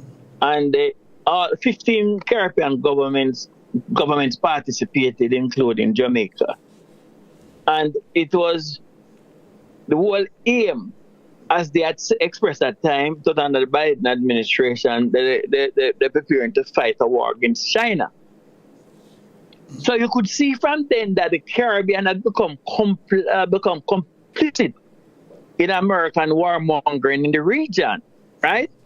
And what America did at that time also was that, even though they denied they were setting up a base in Guyana, and a lot of what is happening comes down to the question of oil, blood for oil. America will kill any amount of people if it can get to plunder the oil in the region or in the world and so on. And Guyana has been very complicit. Even the dispute between, and it's connected, the dispute between Venezuela and Guyana goes back from in the 18th century when the British colonialists came in and they divided up the Demerara River era. Now, it was an issue which was before the International Court of Justice, but the Americans instigated with the Guyanese started drilling for oil, right? So that was a source of conflict historically. Then you have the whole thing of overthrowing the Venezuelan government, which started under Obama. So this thing now is just really a final ice on the cake for plunder Venezuelan oil. And the murder of the fishermen is really to make Trump look like a man. You know, it's a sense of spineless. People like that who never serve in the army, serve in the army. So if you check most of the American leaders, they have to kill some more leader. Obama kill Gaddafi. You know, you can go to the whole list of it. So in other words, it would be for Trump crown on the wall is if he can murder not just the fishermen but also murder Maduro. Yes. You know? Yeah. Well, one of the things that we don't want our zone to be plunged into any war. Because I heard fishermen from Jamaica and Trinidad saying that they are fearful now because have to go out to earn their living because they might be attacked and labeled as drug traffickers, right? And this what the Americans are doing right now is something that it is unacceptable. But as you pointed out, we don't expect any action from the Caribbean leaders. We don't. What I can report, I know that in several Caribbean countries tomorrow is a day of action where the people have planned meetings, press conferences, a lot of civic events to oppose the American presence in the Caribbean. But so far, the leaders remain silent, and it is unacceptable. Right, and you see, this is what it comes down to. This was in my mind. It has to be the mass media and civic society, opinion leaders, really to be outspoken and I apply pressure, action on the ground. Because I say, we are political leaders who have sold their soul to the devil. Right? It's like so Jesus was sold for 30 pieces of silver. We have political leaders, who have become basically spineless and they are complicit. Because I was mentioned before, you had the Operation Trade Wind, which was the name of the military plan, which exercise which America had organized with 15 Caribbean countries. I'd written about it some time ago, But from then on, this is really, as I say, a culmination. So to expect them to all of a sudden be like become born again like Saul on the road to Damascus. I mean, it may seem cynical, but I don't. I see them as hopeless. Yes. It's a matter of personal sense. That's what politics has come down to. Personal self-interest and not the interest of the region. And the thing about it, there was a resolution passed for the Caribbean to become a zone of peace many years ago, right? Non-nuclear, nuclear-free zone. So now that the Caribbean leaders don't have a legal framework or a political framework to at least take a stand on, and also from the standpoint of morality, human rights, and justice, the summary execution of these Venezuelan fishermen is really disgraceful. Here you have people who their families can't get to mourn them. You know what it is when somebody wants closer, you cry over the body, right? And they blow up these fishermen in the water. The poor widows, the children not able to say goodbye. I can imagine the psychological trauma that America is imposing on these poor families. Yes. Oh my God, such heartless, cowardice, Yes. Because what we know is that if there are drug traffickers, the penalty for drug trafficking in this region is not death. No. So that's what the way I see it. We don't expect drug traffickers to be killed in this side of the world. No, not at all. Yeah, Brother Desmond? Yes. Yes, sir. I'm hearing you. Are you hearing me? Hello? Seems that we have lost Norris. Hello, Norris. You are there? We have lost him. Yes. But as we say that we are watching to see what is going to happen. But we don't believe that any serious action is going to be taken against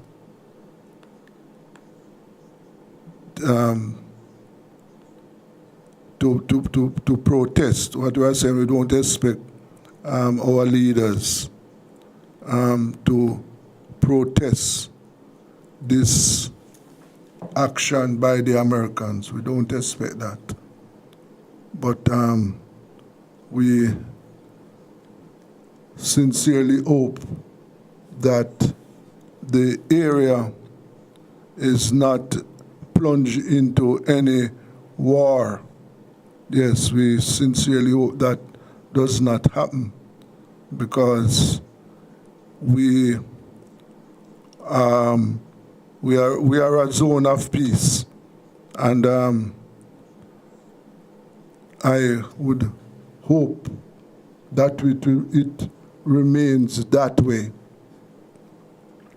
As Norris pointed out, the relatives of those killed at sea so far, yes, they didn't get a chance to have a funeral for their loved ones. No, they were executed on the high seas by American forces. This is something that we are watching. I'm seeing a report where they are saying that Trump administration makes plans for lethal strikes, CIA action in Venezuela. Yes, we are seeing a report like that. So, well, as it is getting clearer that the aim of this military buildup is not drug trafficking. It's against Venezuela. And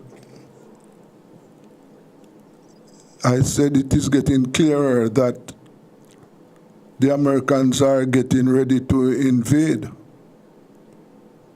Now, that will have its consequences. We know that there will be loss of life. We know that. Innocent people are going to be killed. Right? And this is something that we would sincerely hope that something is done about that. Let us take a break. This is Rebel Radio.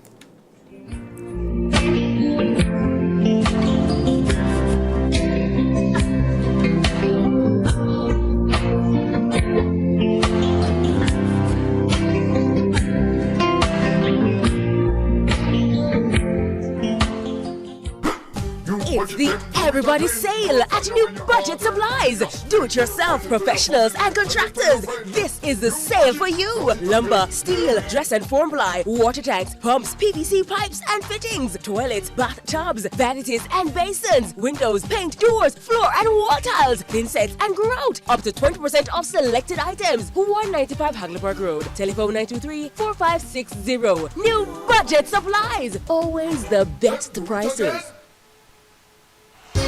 Tools, hardware, and supplies is turning up the heat this summer with their super saving summer sale. Prices are slashed on everything you need to fix up your home. Beautiful tiles, sleek doors, top quality windows, modern sanitary ware, exclusive flooring, and more. At Tools, hardware, and supplies, we have you covered for the summer. So come visit us at 279 Spanish Town Road, 4 South Camp Road, 8 Red Hills Road, or online at toolsja.com. Tools! The Lion King of Hard Hills.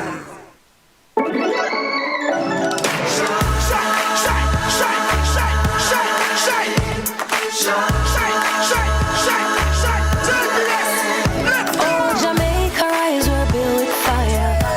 passion and vibes, and through it all there's a glow inside. Let's keep our shine alive. From the market to the factory floors, from the hillside green to golden shores. We're reaching heights, our energy that lights the sky. JPS, powering what matters.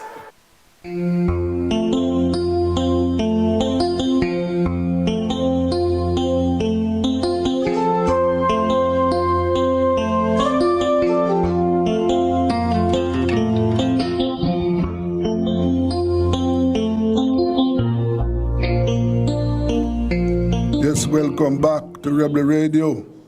Yes, and it's Wednesday at this time, you know, it's time for food security.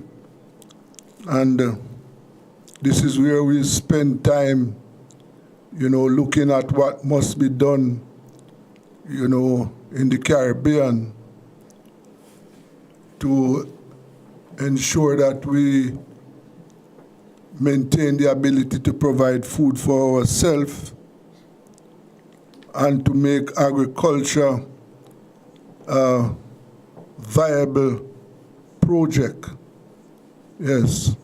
So this is where we meet with our Caribbean farmers to talk about agriculture. Yes. I see where I have Mr. Stephen Lane. Yes, from Barbados. Mr. Lane, good evening.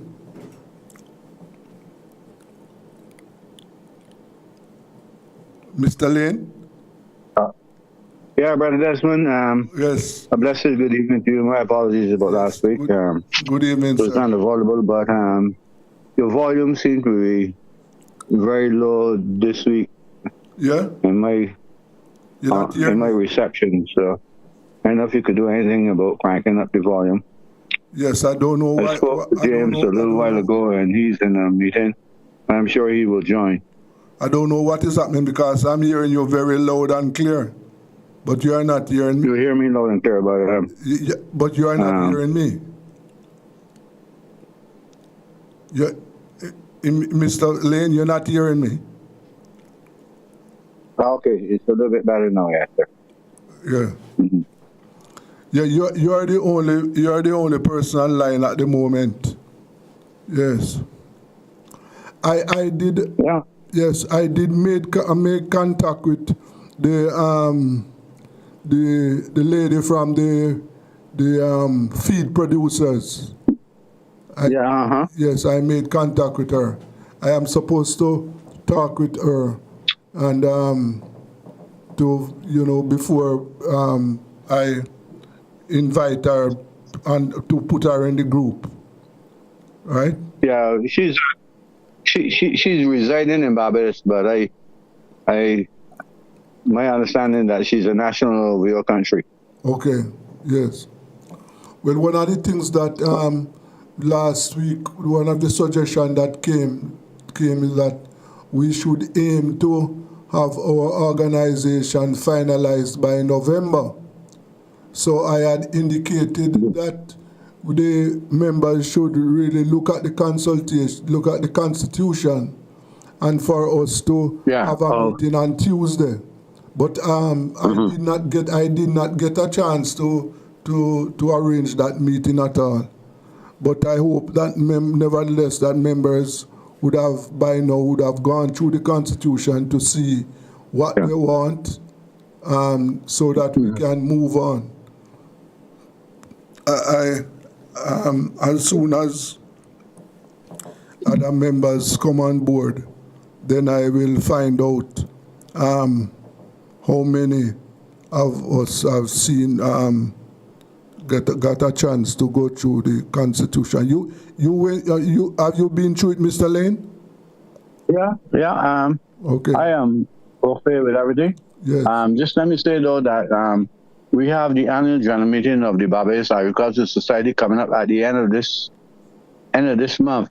Okay. And Mr. Paul have invited the present sitting CEO of the AICA and to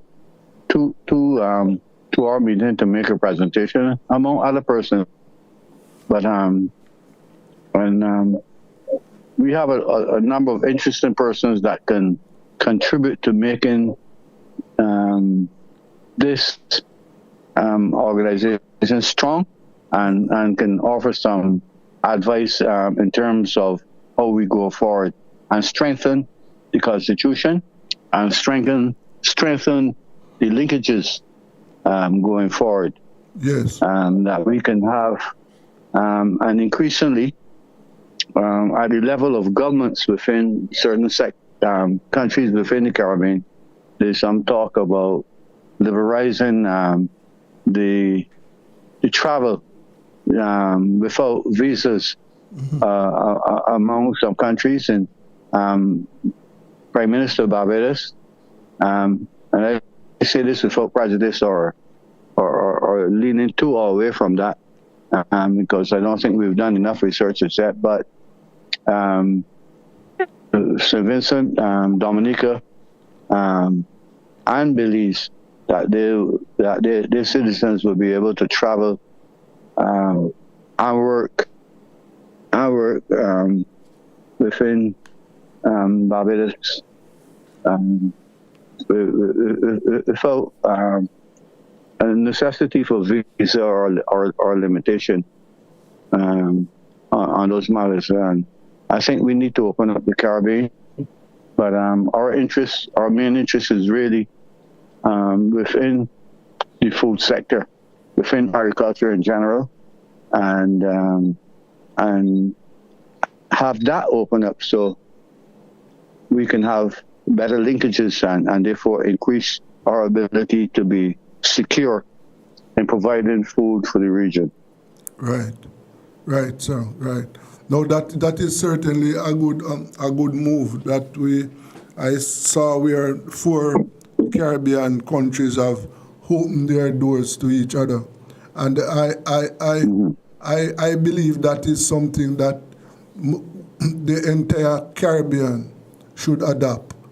You see, Mr. Lane, I keep saying one of the things that we have to remember, that we are one people, and therefore we should work together. So I sincerely hope that as early as possible, other Caribbean countries will follow suit, so that as Caribbean people we can move around freely amongst each other, live amongst each other, and cooperate with each other. Because I think that is a good way for us to go forward as one people. I beg to agree with you on that. Yes. Well, I'm going to take a call. I'm going to take a call from James Paul here right now. All right. Okay. Okay, good. Yes.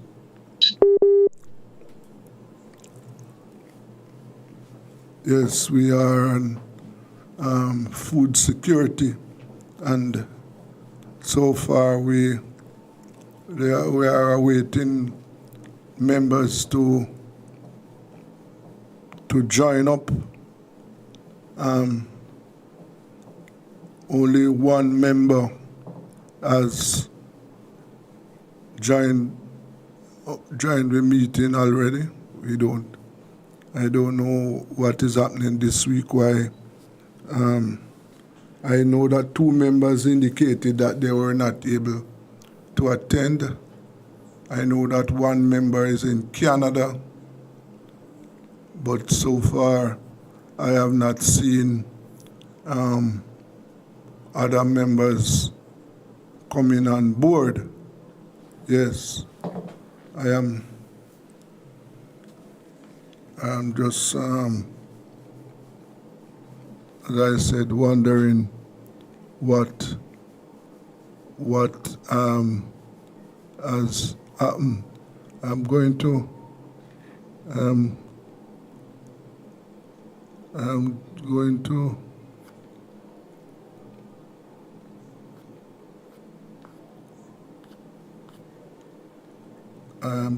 to alert members again about our meeting that it is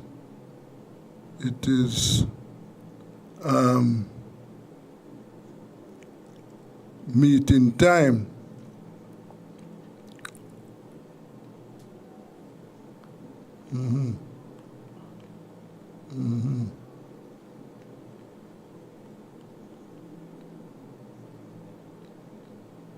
Yes, I know that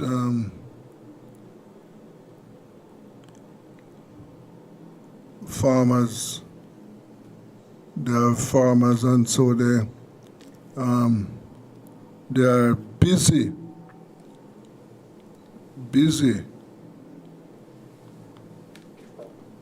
But let me just try and reach out.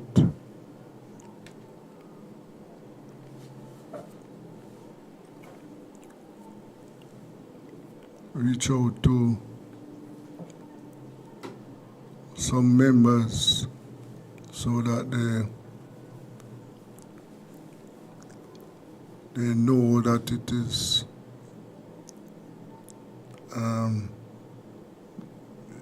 it's meeting time. Yes.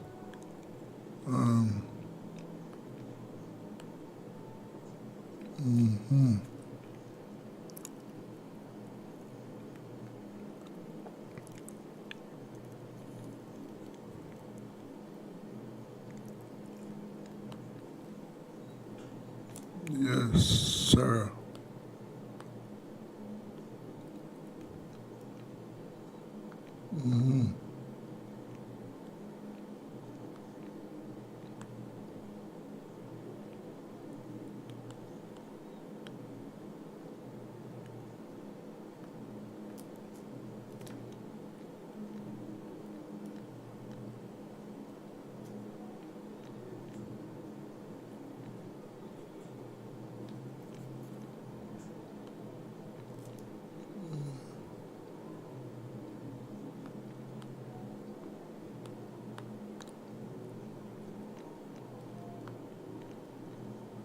Yes.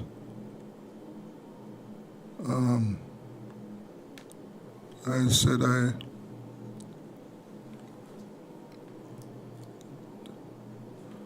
just alerting some members to get them to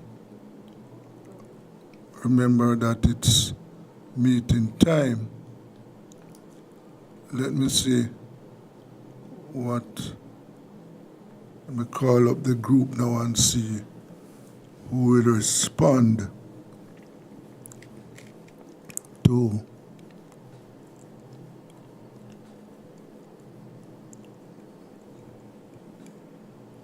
yes.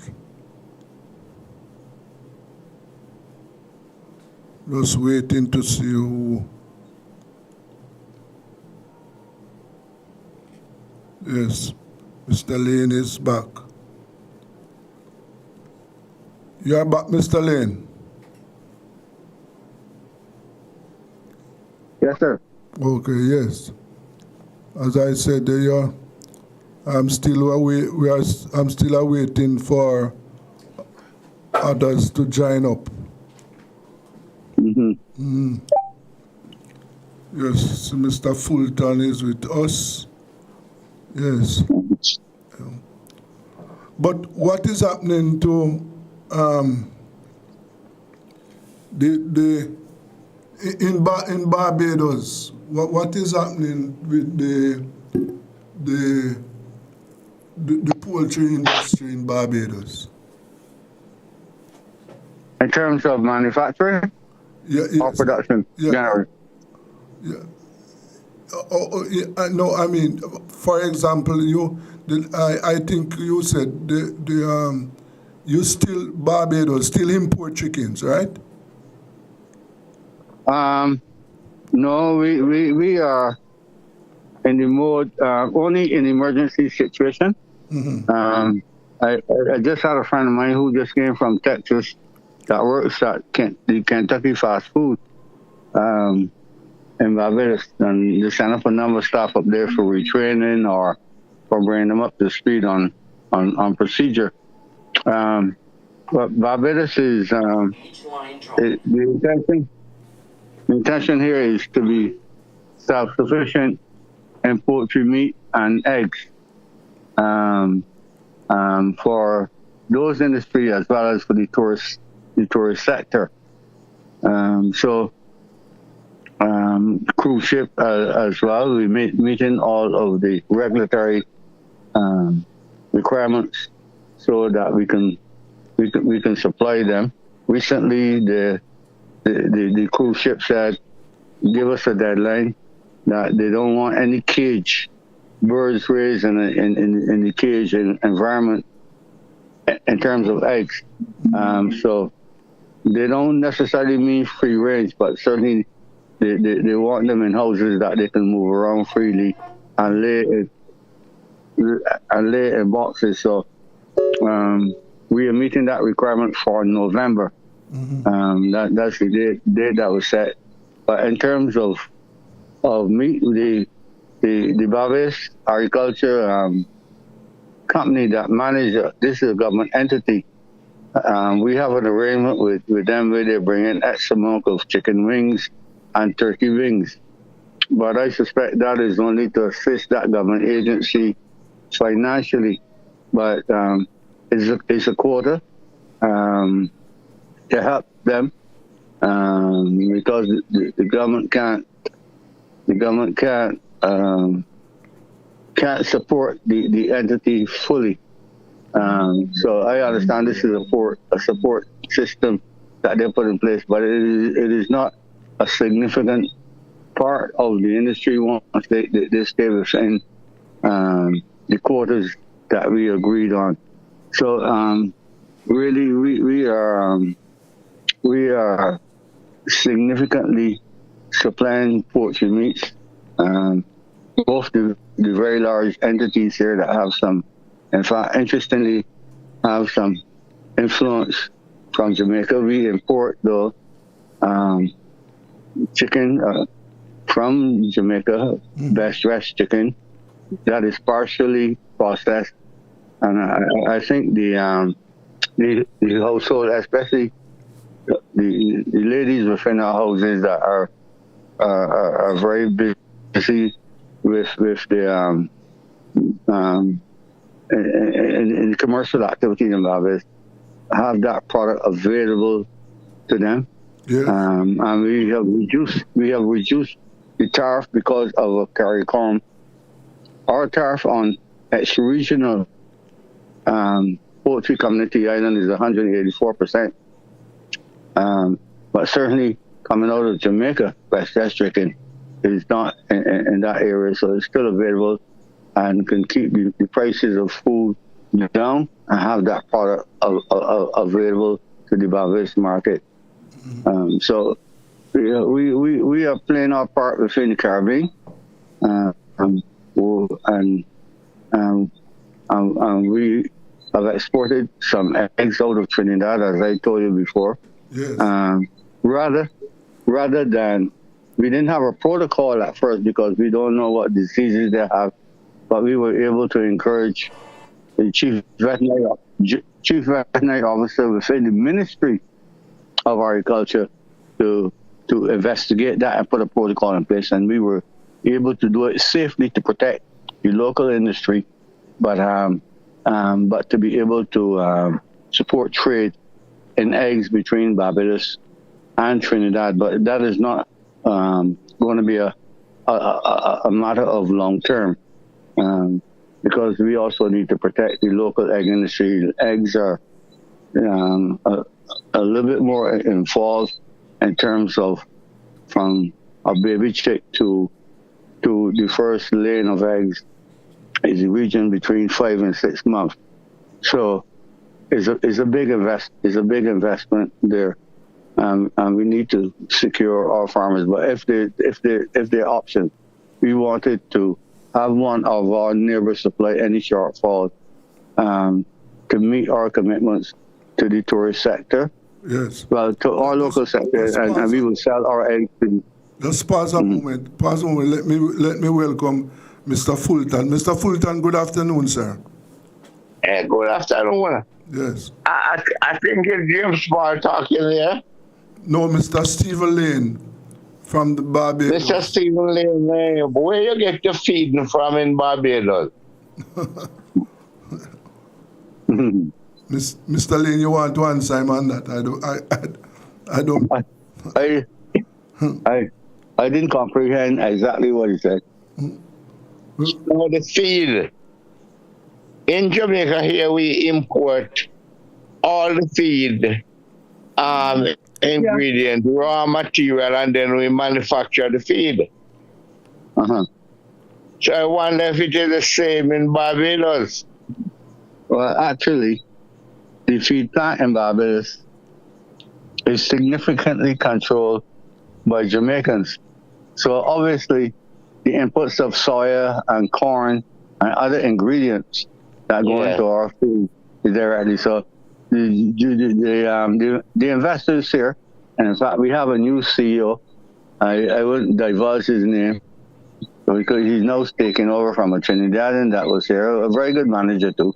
But he is Jamaican, and I shared with Mr. Desmond, one of the senior, a lovely young lady, physically to look at, if you may excuse my description there, but also a very intelligent young lady, and she is also from Jamaica. You know, my heart is soft. My heart is soft. I have spent a lot of time in Papine and Gordon Town and Ocho-Rios and other places in Jamaica. So I have a great appreciation. I know we're talking about agriculture, but I have a great appreciation also for the wonderful people of Jamaica, particularly the women, not necessarily all the men. I have a few men friends there, but particularly ladies. I think the feed plant is the one by Bunching and Golden and these people. That is so? Yes, man. So I heard. And there's also a plant that make butter and oil that is owned by them somewhere in the Caribbean too. Okay. Yeah, they have money, you know. Yes. Who's that? Yes. Two Jamaican politicians, Bunting and the leader of the opposition, Golden. Yes. They invested in Barbados, another Caribbean island. Yeah, we had a wonderful operation here, but the Jamaicans have demonstrated some interest and they were willing to put the financial backing, and the Barbadian players were more than willing to accept the offers that were made, and the significant they are really controlling the feed industry, and I think they want to expand into other areas. There's a large company named Chipmunk, Peter DeFreitas, headed up, but originally, as you could recognize from the name, DeFreitas was Guyanese, but they're all Barbadian now. Several generations were born in Barbados, but originally the old man, 2 generations back, were born in Ghana, but took refuge here. And it's a very large company. They made serious investment and had strong support, financial, from government as well, to continue with their program. But my operation as president of the whole poultry industry is to also look after small growers and make sure that a market share is available to them. And we have a good partnership with the feed company that Jamaicans have control and interest in, and they have been very good partners in terms of having that understanding that we need to go forward together and protect not only the large ones, but the smaller ones as well. About how many small poultry growers you have in Barbados? Poultry farmers, about how many? We have, recently, most of them have been women who have, and some of them are employed at different levels in different jobs. But a significant part of them, outside of the big ones, are women. And we have maybe up to 1,000 small farmers that grow from very, very small amounts that maybe supply the immediate family needs and the neighbors around them, to some that are growing like 5,000 birds that they can supply to some of the supermarkets and things like that. So our battle is that the supermarkets don't only buy from the larger producers, but have a part of the market share for those who can supply maybe a couple of thousand up to 5,000 because we need to encourage that. Every now and then the big boys have a little challenge with their operation, and then the supermarkets and the larger restaurants, Chefette. You might not know about Chefette, but Chefette and Kentucky and people like that have some challenges that they have to come back on us, and they expect an instant response. It don't work that way. Even with poultry meat, eggs, like I was saying, is 5 to 6 months. But with poultry meat, it is at least after the birds are hatched, at least 6 weeks to get them up to size that we can supply. So I'm working with Mr. Paul at the Barbados Agricultural Society, which we are part under that umbrella organization. We are part of that to have that understanding that we need that protection and cooperation. Yes. In Jamaica, here we have a very vibrant, what you call jump on chicken, jerk chicken, and most up to 40% of the chicken that are produced in Jamaica are produced by small people that would do between up to 500 chickens. Yeah. With a range of 300. And the average of 300, and they sell to neighbors just like what you said, and jump on jerk chicken every night.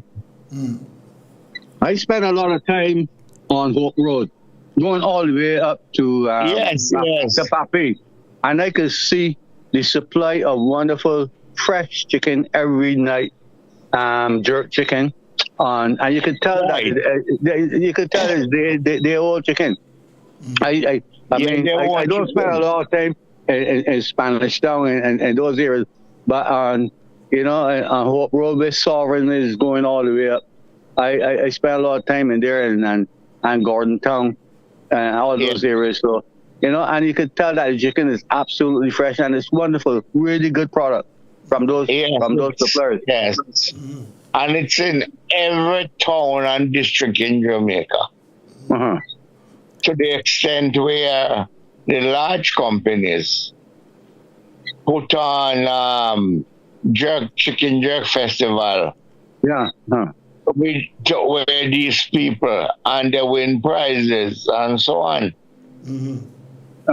So that is there, and they encourage it, because one of the things with the chicken industry in Jamaica, it is good that we encourage 35-40% of it to be local, because they drive the feed industry.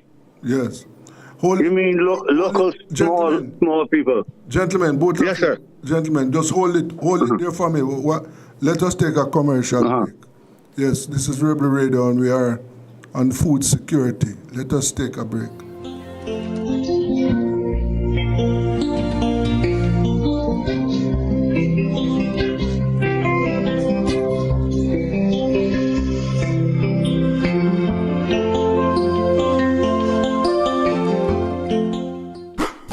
It's the everybody's sale at New Budget Supplies. Do-it-yourself professionals and contractors. This is the sale for you. Lumber, steel, dress and form ply, water tanks, pumps, PVC pipes and fittings, toilets, bathtubs, vanities and basins, windows, paint, doors, floor and wall tiles, thin sets and grout. Up to 20% off selected items. 195 Hagleyburg Road. Telephone 923-4560. New Budget Supplies. Always the best prices. Tools, hardware, and supplies is turning up the heat this summer with their super saving summer sale. Prices are slashed on everything you need to fix up your home. Beautiful tiles, sleek doors, top quality windows, modern sanitary ware, exclusive flooring, and more. At Tools, hardware, and supplies, we have you covered for the summer. So come visit us at 279 Spanish Town Road, 4 South Camp Road, 8 Red Hills Road, or online at toolsja.com. Tools! The Lion King of Hard Heels.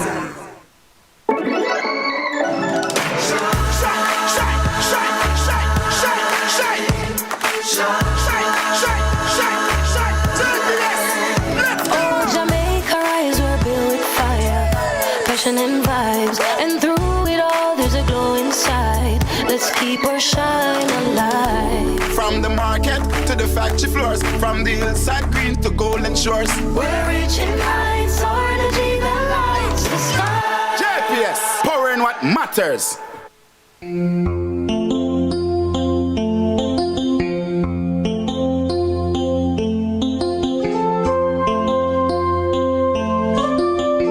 Yes, welcome back to Rebel Radio. And we are on food security with our Caribbean farmers. Well, Mr. Fulton, you know, one of the things that I observe, and I was on a program last week, that there is a drastic shortage of fruits, oranges, lime, grapefruits. There seems to be, and from all indication, there has been a decline in the citrus industry in Jamaica.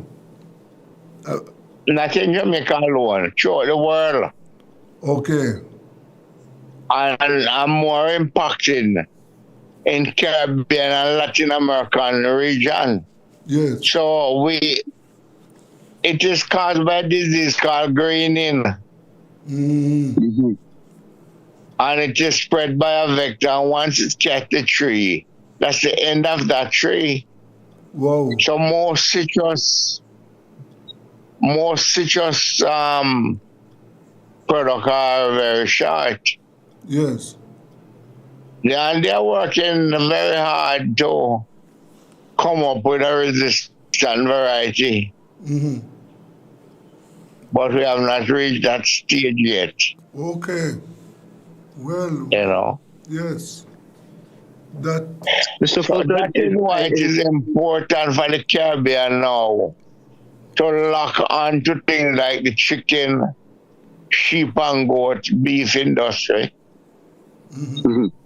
And to provide jobs within the Caribbean in producing them and produce these meats for our own people and hotel industry. Yes. So the Caribbean need to come together. We have learned how to produce chicken.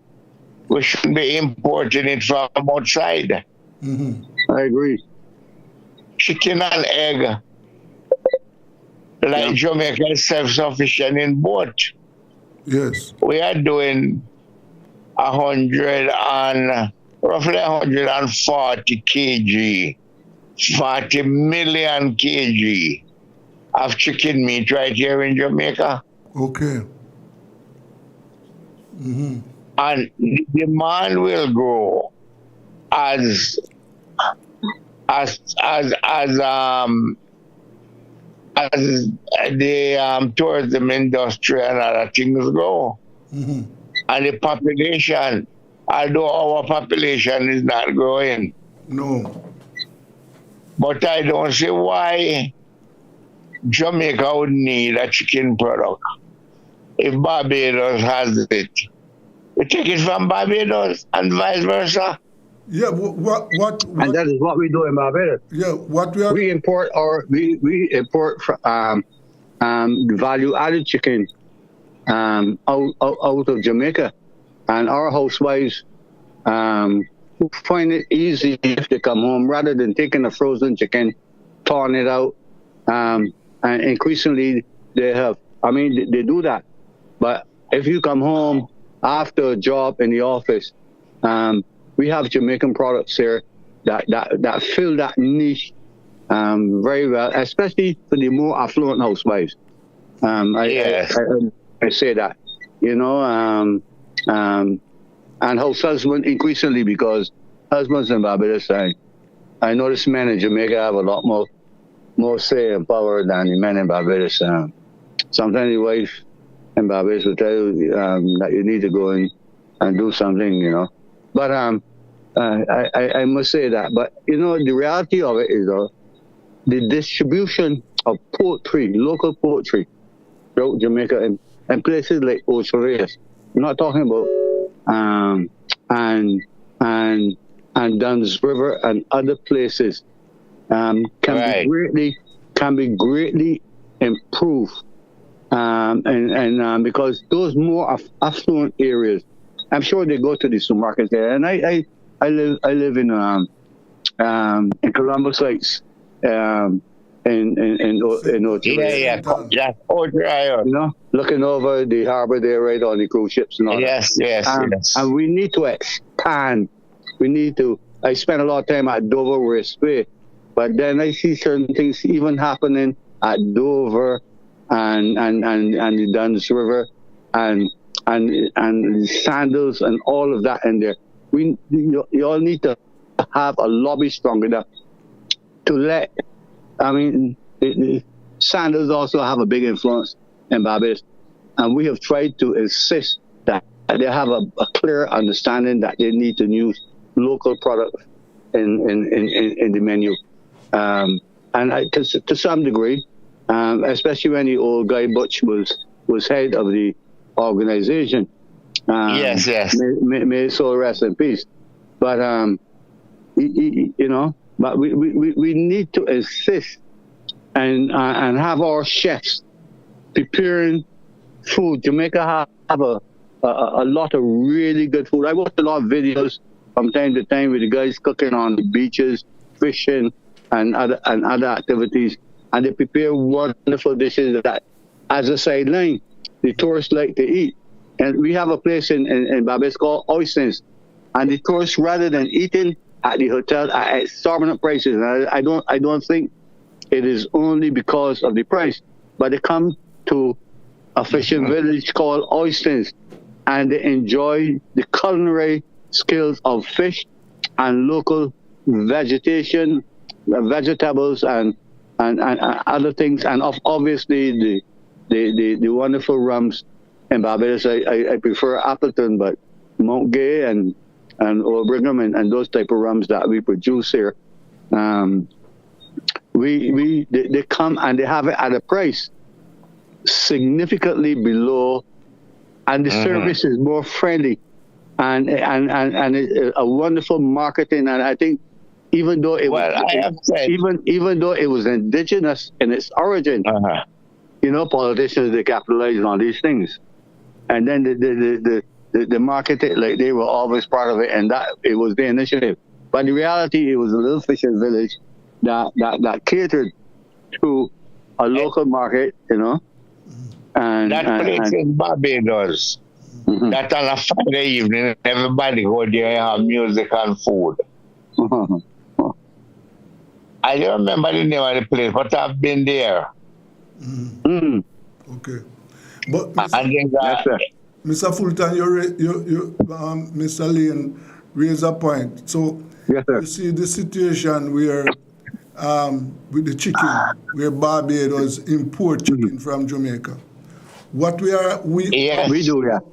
in this group, what we are trying to do, we are trying to create an environment where we must find ourselves in a position where we, the Caribbean farmers, we are the one who must supply the food that we need in the region.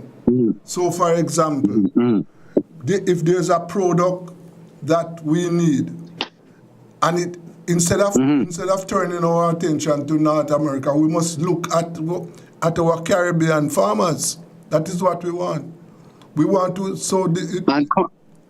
so we must be in a position to import and export to our Caribbean countries. That is what we want to build up.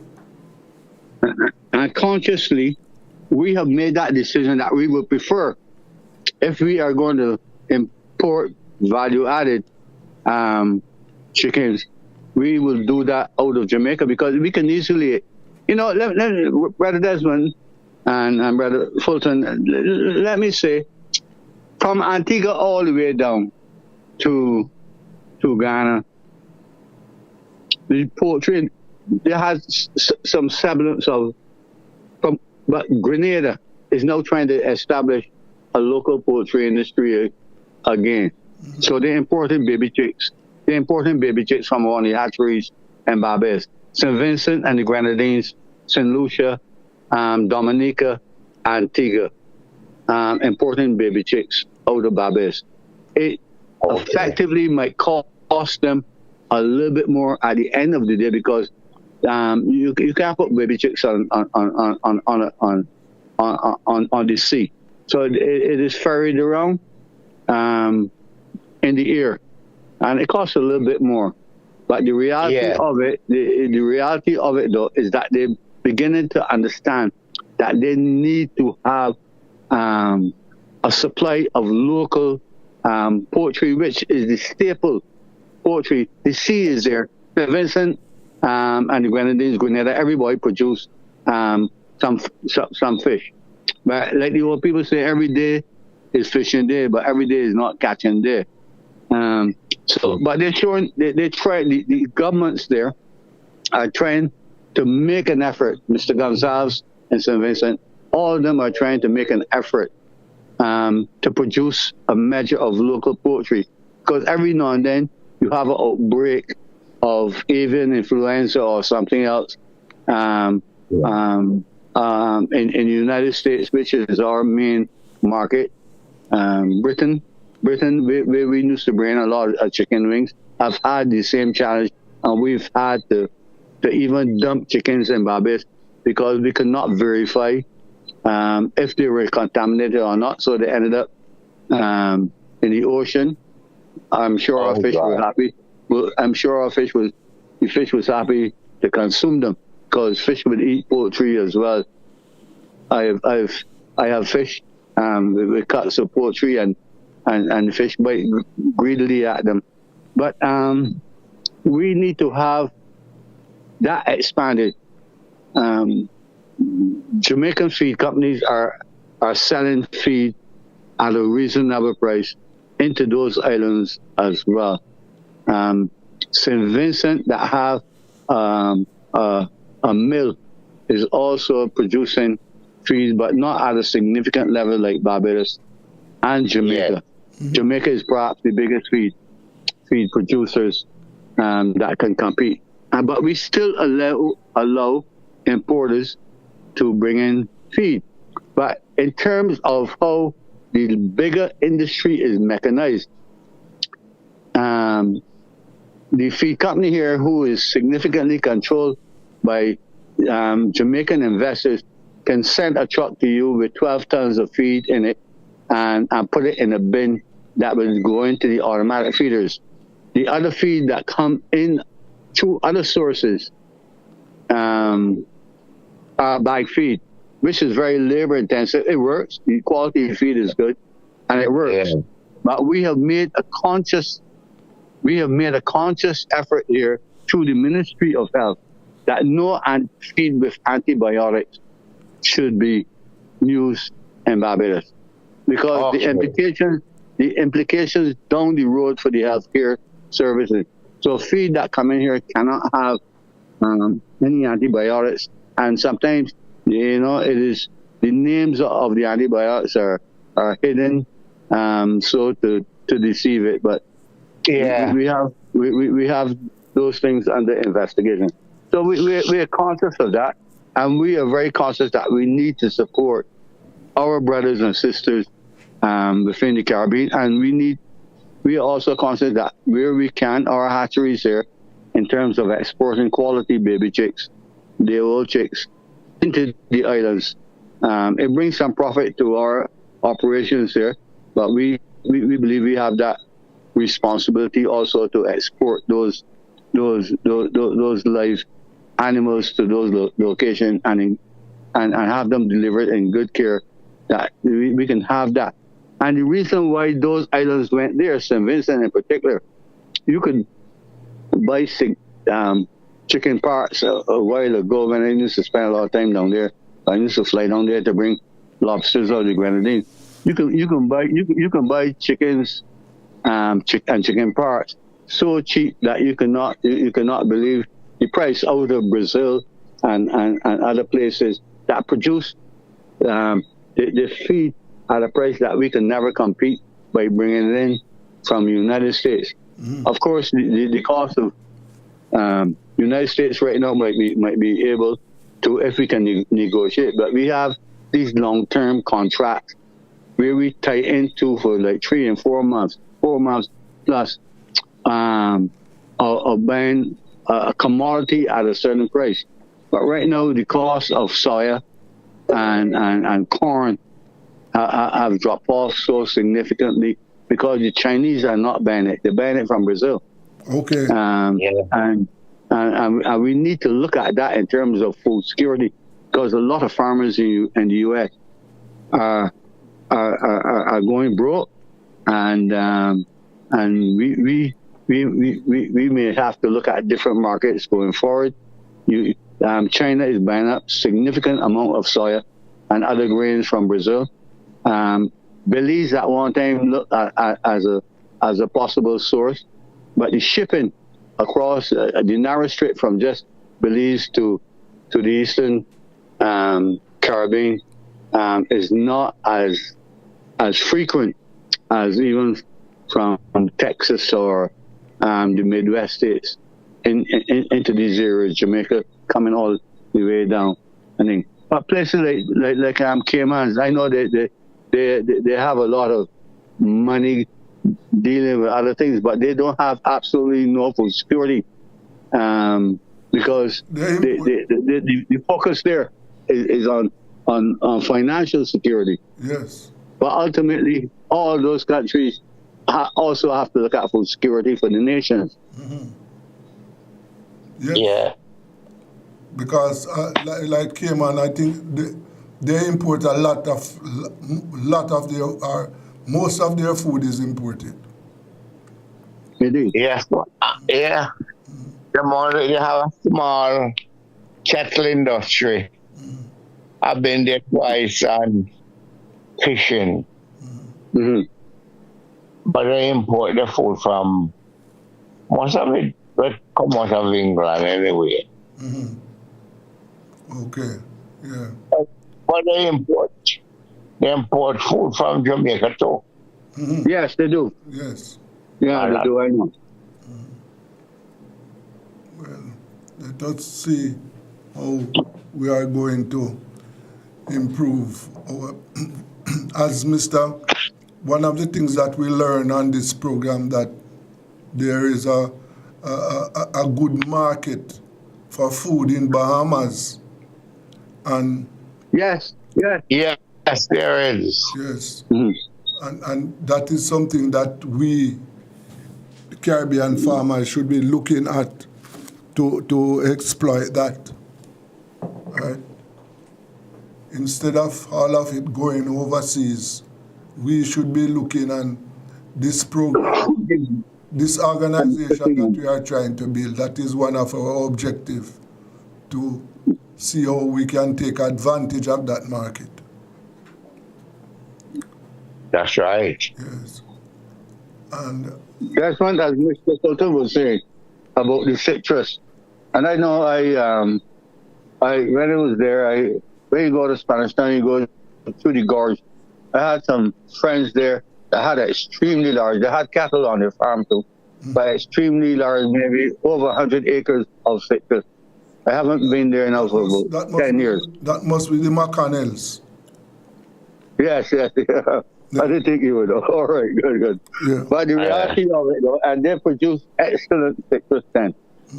We had the challenge with citrus disease here, and a sector of the Ministry of Agriculture have in fact tried to deal with it. That is why I wanted Ian Gibbs, an entomologist that worked with Carly, a very bright guy, and I wanted him to make some contribution at a time when we might dedicate to dealing with food. I think because he helped solve the problem within the Caribbean when we had the pink mealybug. Right. From St. Kitts up in the north, that was exporting and dealing with islands, right down St. Vincent, St. Lucia, all of them with tubers and Grenada. Ian Gibbs was able to help resolve that, where we can have a protocol in place that they can export food, bananas, everything back into Barbados and other places that they depended on for a livelihood. At that time, the only thing that was coming over from St. Vincent, and it was not legal, was what's the name of it again? That leaf that was coming over, but nobody didn't care if it had pink mealybug on it or not. But but the solution in the end that seemed absolutely impossible was a little ladybird and a few little moths that would in fact destroy the pink mealybug and bring production back into line. At the time when we were dealing with that at Carly, based in Barbados, it seemed insurmountable. So sometimes we can deal with these things, and we're dealing with that matter with the citrus. And I'm sure that information will be shared.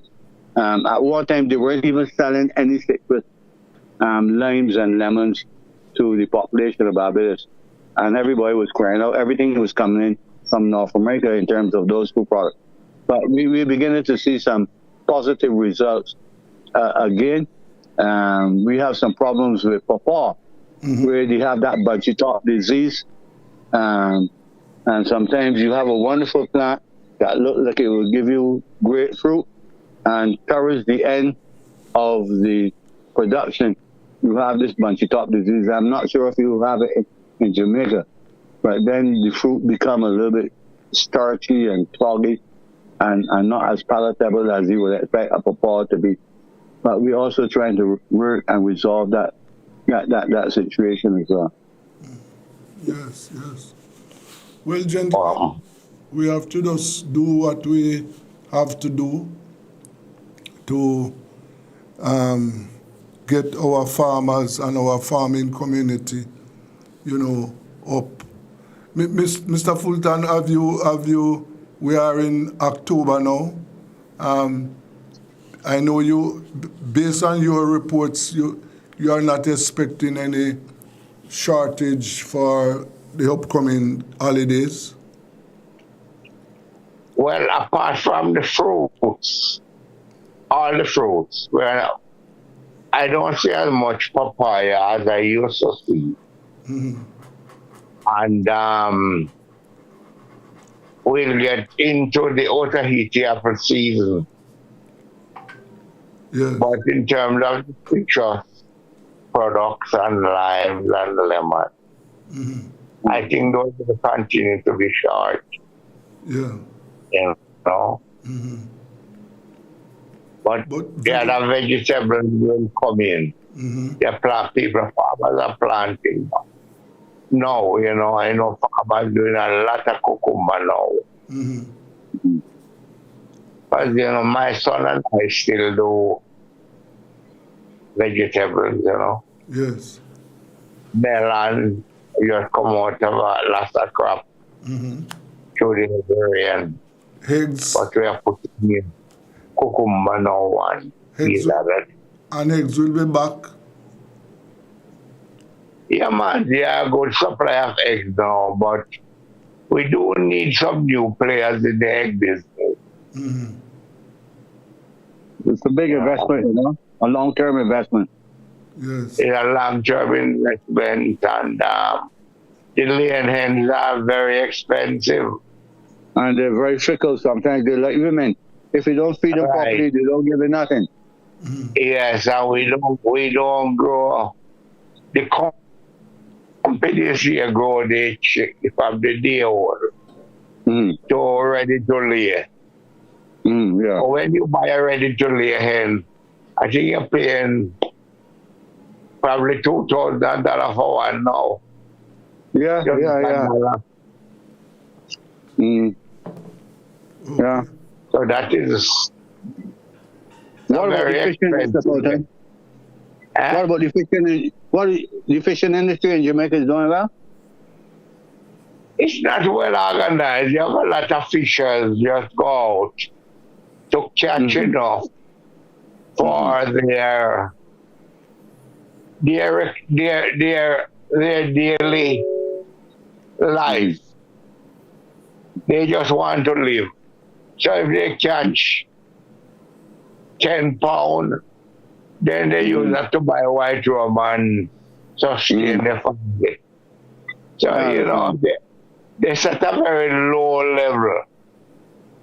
But you do have excellent fishing grounds, you know. Yeah, we do have really good fishing grounds. You have some guys who live from it. You know, they do that.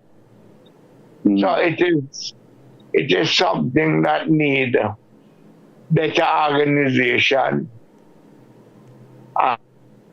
and you know to the small fishers to get bigger boats. This little boat where you row out in the sea and come back really can't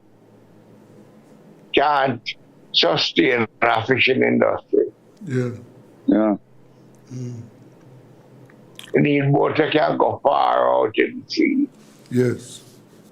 But I don't know if they can go out north. Bad man chum now bomb them up. Wow. Yes, that is an issue right now. Very, very, very delicate. From the Venezuela and Guyana end, about 30 people killed already. Yeah. And they bomb the boats, everybody on it. Yeah.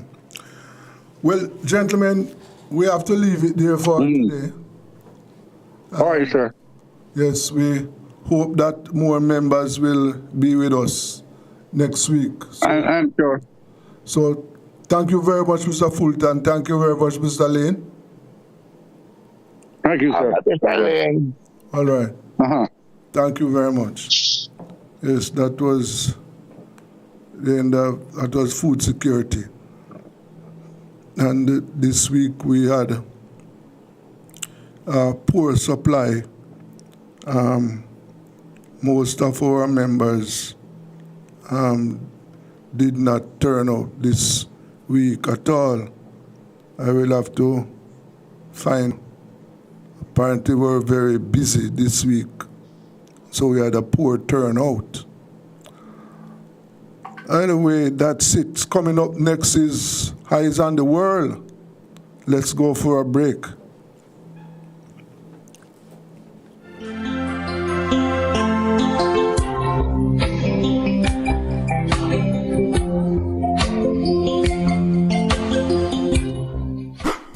It's the Everybody Sale at New Budget Supplies. Do-it-yourself professionals and contractors. This is the sale for you. Lumber, steel, dress and form ply, water tanks, pumps, PVC pipes and fittings, toilets, bathtubs, vanities and basins, windows, paint, doors, floor and wall tiles, thin sets and grout. Up to 20% off selected items. 195 Hagleyburg Road. Telephone 923-4560. New Budget Supplies. Always the best prices.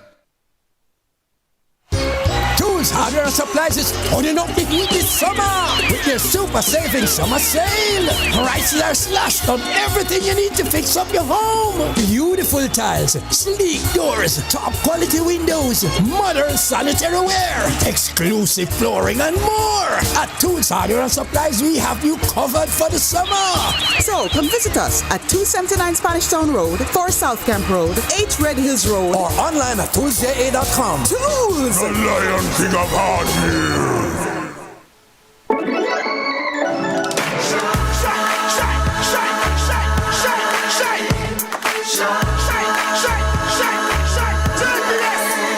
Oh, Jamaica rise, we're built with fire, passion and vibes, and through it all, there's a glow inside. Let's keep our shine alive. From the market to the factory floors, from the hillside green to golden shores. We're reaching heights, our energy that lights the sky. JPS, powering what matters.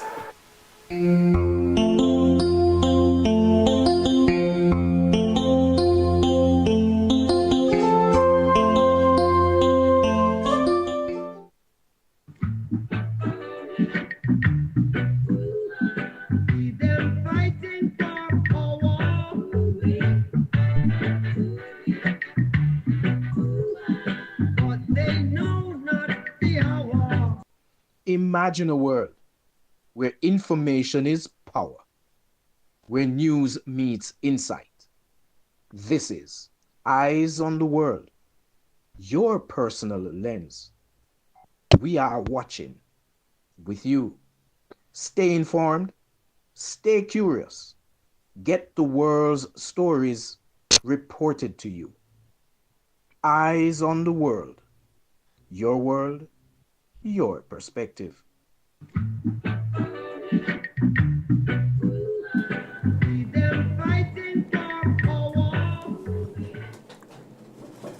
Yes, as you know, this is time for Eyes on the World, and we are paying attention to what is happening around the world.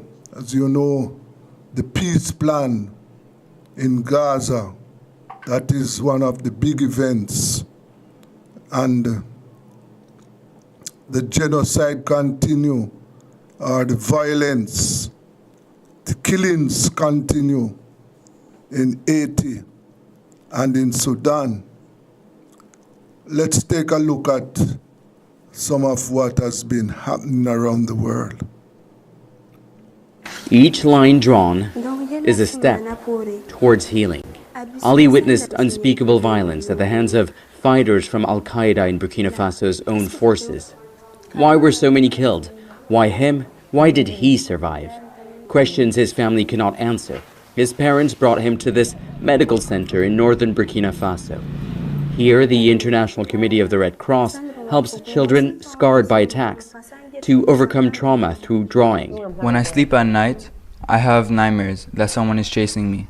I'm running away and people are trying to catch me. Bad people have come to kill my parents. Agencies providing humanitarian programs like this need to have safe access, which is now under threat after Burkina Faso's authorities detained staff from the International Safety Organization, a Dutch NGO providing security support to hundreds of aid agencies. We abide by the local laws, and we try and ensure that we are transparent as possible in the work that we do. None of the information that we actually gather is confidential. A lot of the information that we capture is publicly available. It's based on kind of local sources. It's based on what's there in open source. The junta accused the staff of spying and treason. They received a tip under the so-called Operation Lighthouse that led to the arrests. It's a campaign by the junta urging citizens to denounce anyone seen as a threat. Westerners have become prime targets. The International Safety Organization is a foreign NGO led by foreigners who collected and provided sensitive security information harmful to national security and the interest of Burkina Faso. Among the 8 foreign nationals detained is a French-Senegalese woman. We're outside the foreign ministry in Dakar, where officials say they're doing all they can to secure her release. Several aid agencies have refused to comment, fearing their words may be misinterpreted and put their teams on the ground at risk.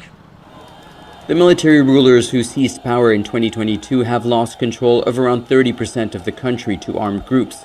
Yet, they accuse Western organizations of meddling and destabilizing the state. Humanitarian space globally is shrinking, right? And so it is becoming increasingly challenging to do some of the work that we do. According to the UN, nearly 6 million people are in need of urgent assistance. Most are children. They bear the deepest scars, each drawing a cry for help, an attempt to tell the story of a country at war with itself. Nicholas Hawke, Al Jazeera. Don't miss out, get the full picture. Subscribe to Al Jazeera for reliable news and expert insights. Like, share, stay ahead. Pakistan artillery and drones target Taliban positions close to the Afghan border. Dozens of Pakistani soldiers and Taliban fighters have reportedly been killed. It's the worst fighting between the neighboring countries since the Taliban retook power in 2021. Thousands filled the streets in Khost province, eastern Afghanistan, demanding Islamabad be punished. A few days ago, the government of Pakistan brutally violated Afghanistan's territory and carried out drone strikes, an action that is in complete violation of all international laws and principles. Such illegal acts have been repeated multiple times.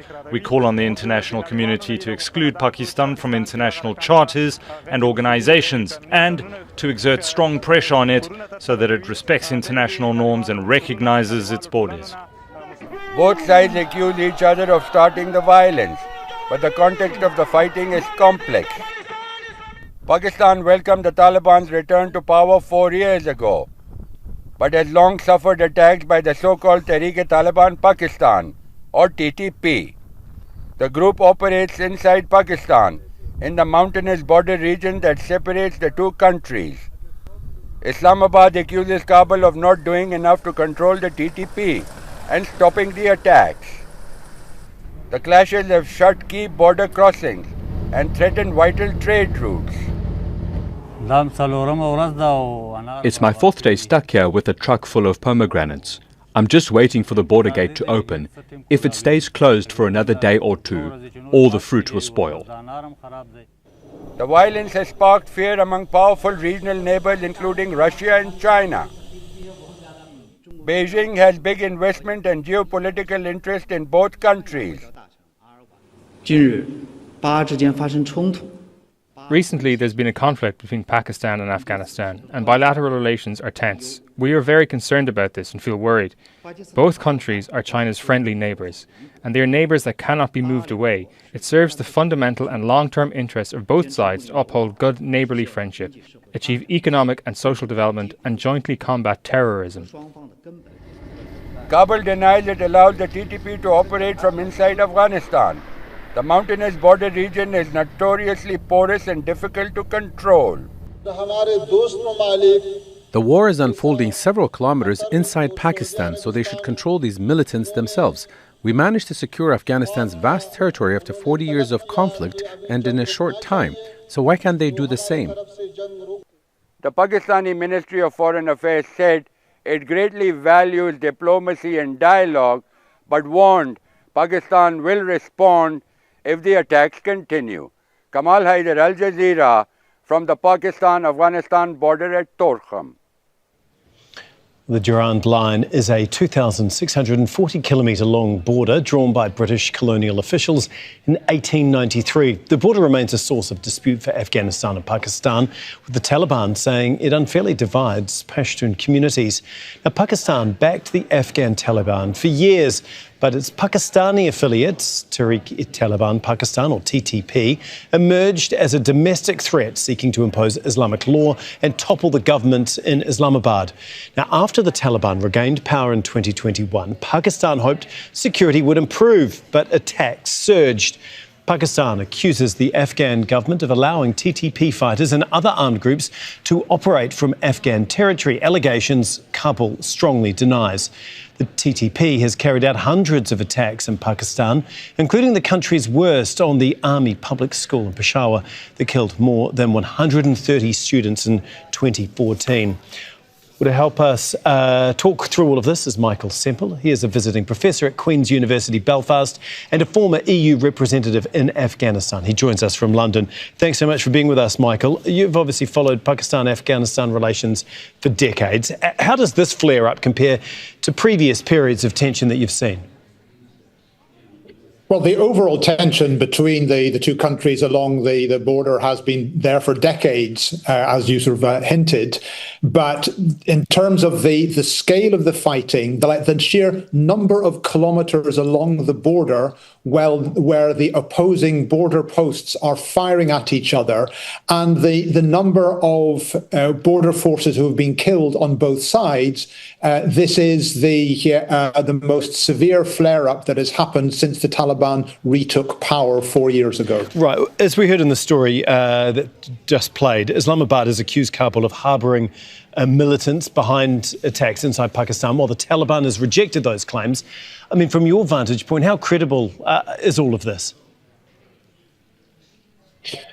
The Taliban are facing the problem of trying to conduct their international relations on the basis of lies and dissimulations.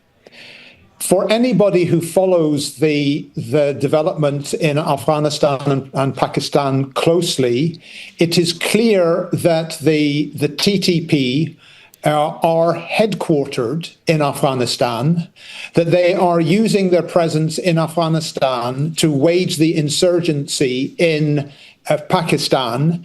And they are not just being sort of harboured or ignored, they are actively being supported as a policy matter by the Taliban leadership and their security apparatus. And it doesn't matter how many times Taliban spokesmen deny this, the Pakistani authorities are well aware of what is going on and are bound to respond. OK, why? What do they get out of this then? Very interesting question. Now, some people would say, they are creating an existential threat to their own regime by provoking their more powerful neighbour.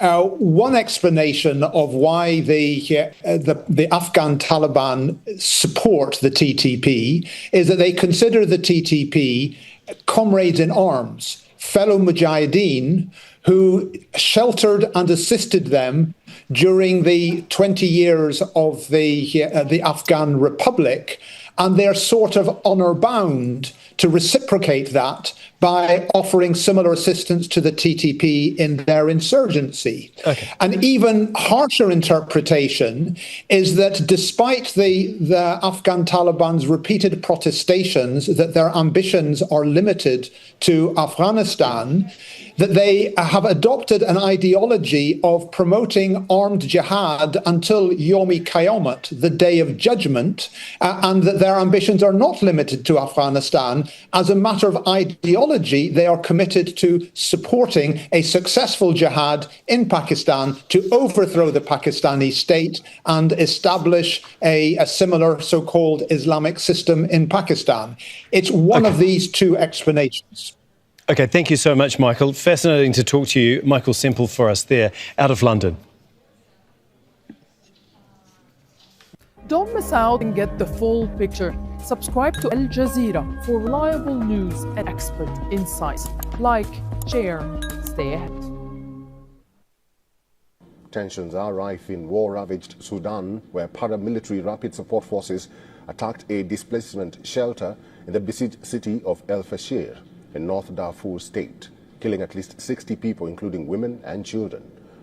Now, according to a Sudanese medical advocacy group, indiscriminate firing and drone strikes carried out by the RSF from Friday night to Saturday morning left at least 22 women and 17 children dead. Violence has now spiraled out of control, with strikes on civilian areas intensifying through the month. The United Nations Human Rights Council has reported the death of 53 people in El Fasher from October 5th to the 8th. Since the army recaptured Khartoum, the capital of Sudan, in March this year, attacks by the RSF have increased. Tens of thousands of people have been killed and millions have been internally and externally displaced due to the fighting. approximately 260,000 people remain trapped in West Darfur region. El Fasher's overall population has now shrunk by 62% to just 413,454 from its pre-war level of 1.11 million. And for the latest, our correspondent Louisa Olani reports from Lagos. Civilians continue to be slaughtered in El Fasher as RSF reportedly killed skulls in Dais Al-Kam displacement center on university grounds on Friday night, including 22 women and 17 children, as reported by the Sudan Doctors Network. El Fasher, the capital of North Darfur, being last major city in the region, still under army control, was said to be struck twice with drones and 8 times with artillery shells, inflicting more pains to thousands of civilians that remain trapped there. The UN says the war has killed tens of thousands, displaced millions, and left nearly 25 million Sudanese facing acute hunger, as animal feed that families have used to survive now costs hundreds of dollars a sack, and most soup kitchens have shut. We recall last month, at least 75 civilians died in a single drone strike on a mosque. From Lagos, Nigeria, Louisa Olani, we on All This One.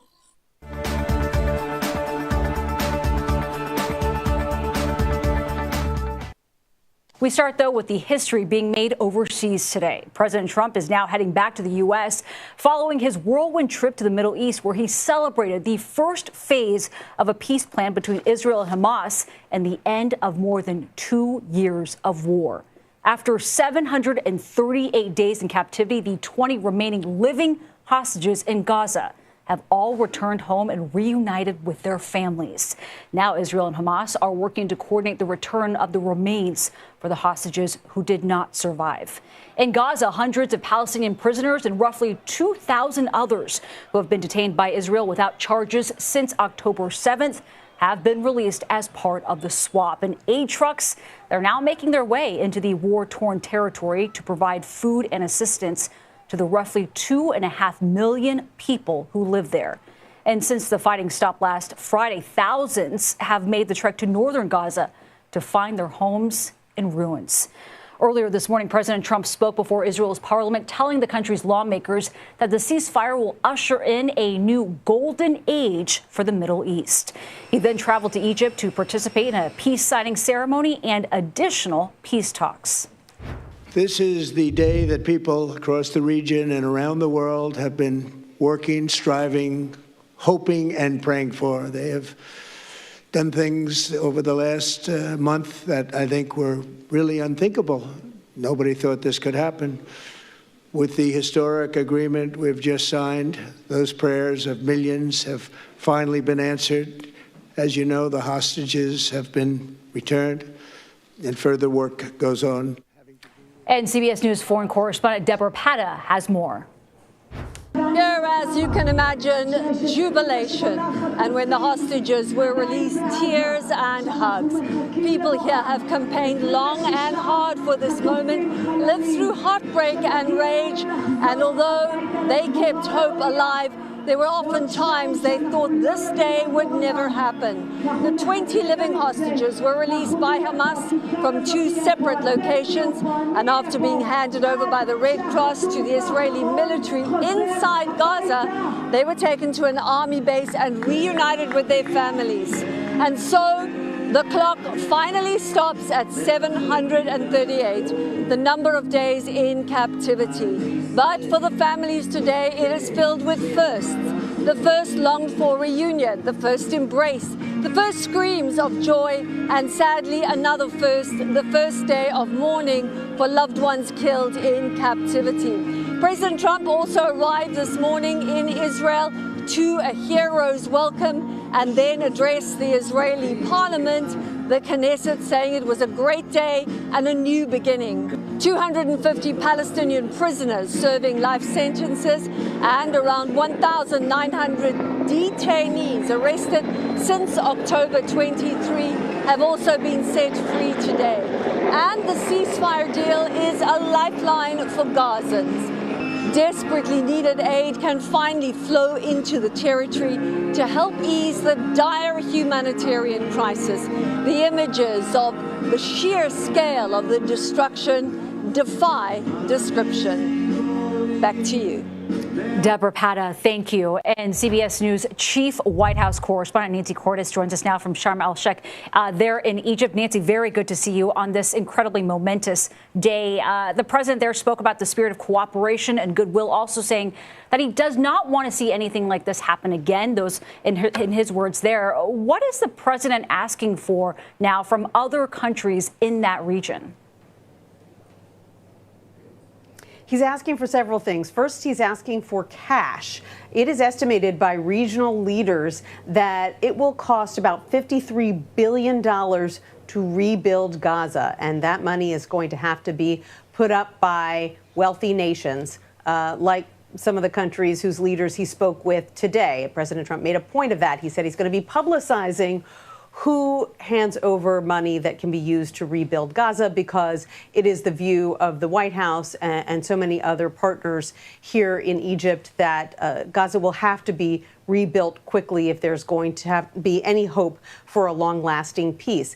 He's also going to be asking various countries for forces that can contribute to what is being described as a temporary stabilization force inside Gaza until Gaza can train its own police officers to keep the peace. This is a force that will be made up by troops and police officers from all around the world that will essentially monitor the ceasefire, will protect the border, will ensure that new weapons aren't making their way into Gaza. And so part of the discussion here is about which countries will contribute troops, what exactly that stabilization force will look like. Still, just incredible to see the images of jubilation. Hard to believe that this would have happened even just a week ago. How does a deal of this magnitude really come to fruition? And how did the administration hammer this deal home? Well, the deal was hammered out actually here in Sharm el-Sheikh between the United States, Egypt, Qatar, Turkey, and then, of course, the Israelis and Hamas had to sign on as well. And the White House credits a couple of things for getting this deal across the finish line. First of all, you heard the president today again and again congratulate his two key negotiators, his son-in-law Jared Kushner, his special envoy Steve Witkoff.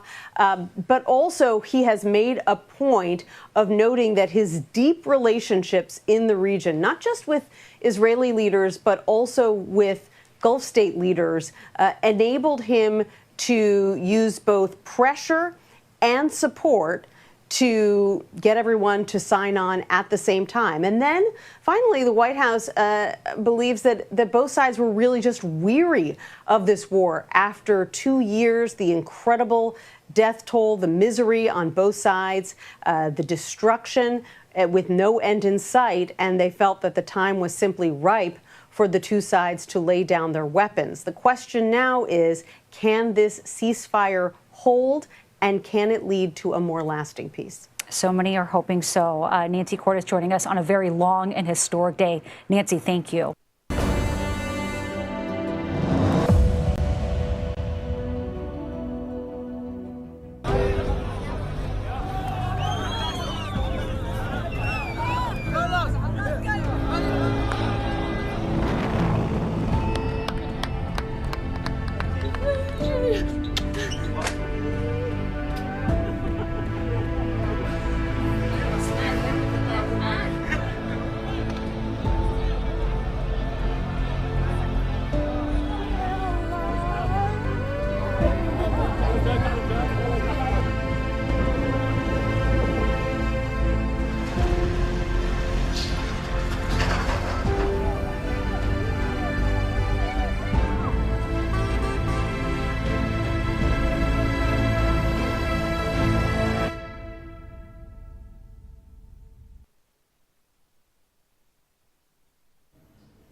After 734 days of war, the guns have fallen silent in Gaza. No more fireballs in the night sky, no more missile strikes, no more gunfights. Gazans and Israelis finally have a peace deal. The ceasefire is holding. All the hostages are back home in Israel, and hundreds of Palestinians have been freed from Israeli jails. It seemed impossible until recently. It has finally been achieved, and that's a good start. But what if I told you that this was the easy part? Ending the fighting and returning the hostages, this was the easy part. What comes next is uncharted territory. What comes after the peace deal? How will they maintain peace? How will they rebuild Gaza? What will it mean for the key stakeholders in this conflict? For Hamas, for Netanyahu, for the people of Gaza? What's in store for them? That's what we'll discuss tonight. But first, let's look at the situation on the ground. Let's look at what is happening in Gaza. People are returning to urban centers. Thousands are walking up the coastal road to Gaza City. And what will they find there? Most likely destroyed houses and buildings. Aid has also started coming in. On Sunday, some 173 trucks entered Gaza with food and medicines. What they need is 600 trucks every day. But again, it's a start. Over in Israel, families are still waiting eagerly. The 20 living hostages have been freed. But Hamas also held the remains of 28 deceased hostages, 28.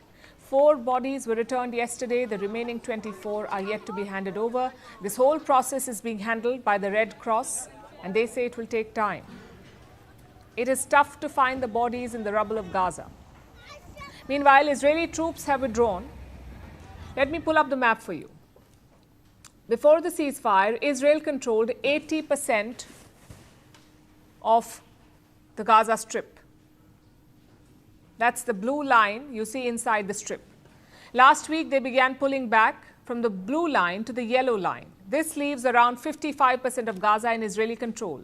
The next withdrawal will come in the next stage of talks, which brings us to the question we set out to address. What happens next? Donald Trump's plan has 20 points. The first step is to create a new governing body. This will be composed of Palestinian technocrats, and guiding them will be a board of peace. A board that includes Donald Trump himself, also former British Prime Minister Tony Blair. They will oversee the rebuilding of Gaza, they will negotiate the Israeli withdrawal, and they will introduce reforms. When the time is right, they will hand over Gaza to the PA. That's the Palestinian Authority, the group that already governs the West Bank. Then comes the question of security. Who will police this war-torn strip? Trump's plan calls for an international stabilization force, sort of like a peacekeeping group. This will include soldiers from Qatar, Egypt, and Turkey. They will police Gaza, these soldiers. After this, Trump's peace plan scales up the ambitions. The plan talks about investments, special economic zones, and tariffs. As of today, we are very far away from all of that, so let's focus on the short term. What happens to Hamas? What will be their role? The plan requires Hamas to surrender, to give up their weapons, and to not rule Gaza again. It says Hamas should give up their political ambitions. That's what the peace plan says. But will they do it? Just look at what happened yesterday. Hamas fighters stood guard as the hostages were freed. They proudly flaunted their guns and gear. And the same thing happened today. Hamas fighters have fanned out across the Gaza Strip. They are reasserting their lost power. So when the time comes, will they surrender their weapons? Will they give up their political ambitions? And if they don't, what will Israel do? Prime Minister Netanyahu had vowed to destroy Hamas. If they retain their weapons, he may return to the battlefield. But if Hamas surrenders, they do have options. Trump's plan grants them amnesty. Their leaders can also leave Gaza if they wish to. On the other side, Netanyahu also faces a difficult test. Israel is slated to hold elections in October next year. If the peace holds, maybe sooner. Elections may come sooner. And the results may not favor Netanyahu. The Israeli parliament, or the Knesset, has 120... Well, there you have it. So, I am sure that most people are in agreement with the peace plan. The bombing have stopped, and you see people on both sides welcoming their hostages. And oh, what a sight. you can just imagine what is happening in Gaza at this time. So it is good to see that the peace process is in progress, and we want it to hold. It is still fragile, and we hope that everything will be done to maintain that peace. We sincerely hope that we are trying to talk to a guest there, Suleiman Bulia from the Caribbean Against Apartheid in Palestine. But I don't know why he is not answering at this time. But as I said, it is very good to see the peace, and we hope that it will continue. And I tell you what, until we get yes. Suleiman, are you there? Yes, I am here. Okay, good evening, sir. And good evening. Yes, as I was saying, that most people in the world are happy over the peace plan so far. The bombings have stopped, the killings have stopped, and that is a good sign. What is your take? So, good evening to you and good evening to your listeners, and thank you for the opportunity again to give our perspective on the situation in Palestine, in Gaza, and the West Bank. What we have here is not a peace deal. What we have here is a ceasefire arrangement. Yes. And for us, the Palestinian issue does not go away. The cause of the Palestinian people does not end. It continues. This is a ceasefire. What we have here is the Zionist state of Israel that has, for the last 2 years, relentlessly committed acts of genocide, ethnic cleansing, and displacement of thousands of Palestinian men, women, and children. And what we have here is a ceasefire. But the situation for the Palestinian people continues. They're still very much homeless. They're still very much under occupation. Thousands still are kept hostage in the Israeli jails. There cannot be peace without justice.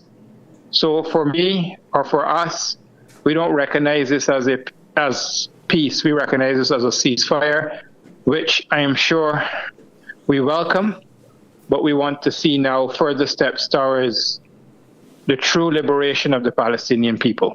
Yes. So what are some of the things that you want to see or you think must be done in order for us to have a lasting peace in Gaza? So there are a number of things. There are a number of United Nations resolutions that Israel does not abide by. They continue to expand territory and take up lands of the Palestinian people in the West Bank. They're creating buffer zones in Gaza, so that means they're taking up more land in the Gaza area. The right of return for the Palestinian people, the discontinuation of the apartheid policies of Israel towards Palestinian people, the hardships that are being encountered by the Palestinian people due to the blockades and the restriction on movement, and various other mechanisms that Israel has put in place for Palestinian people to make their lives a misery and a hell, both in the West Bank and in the Gaza.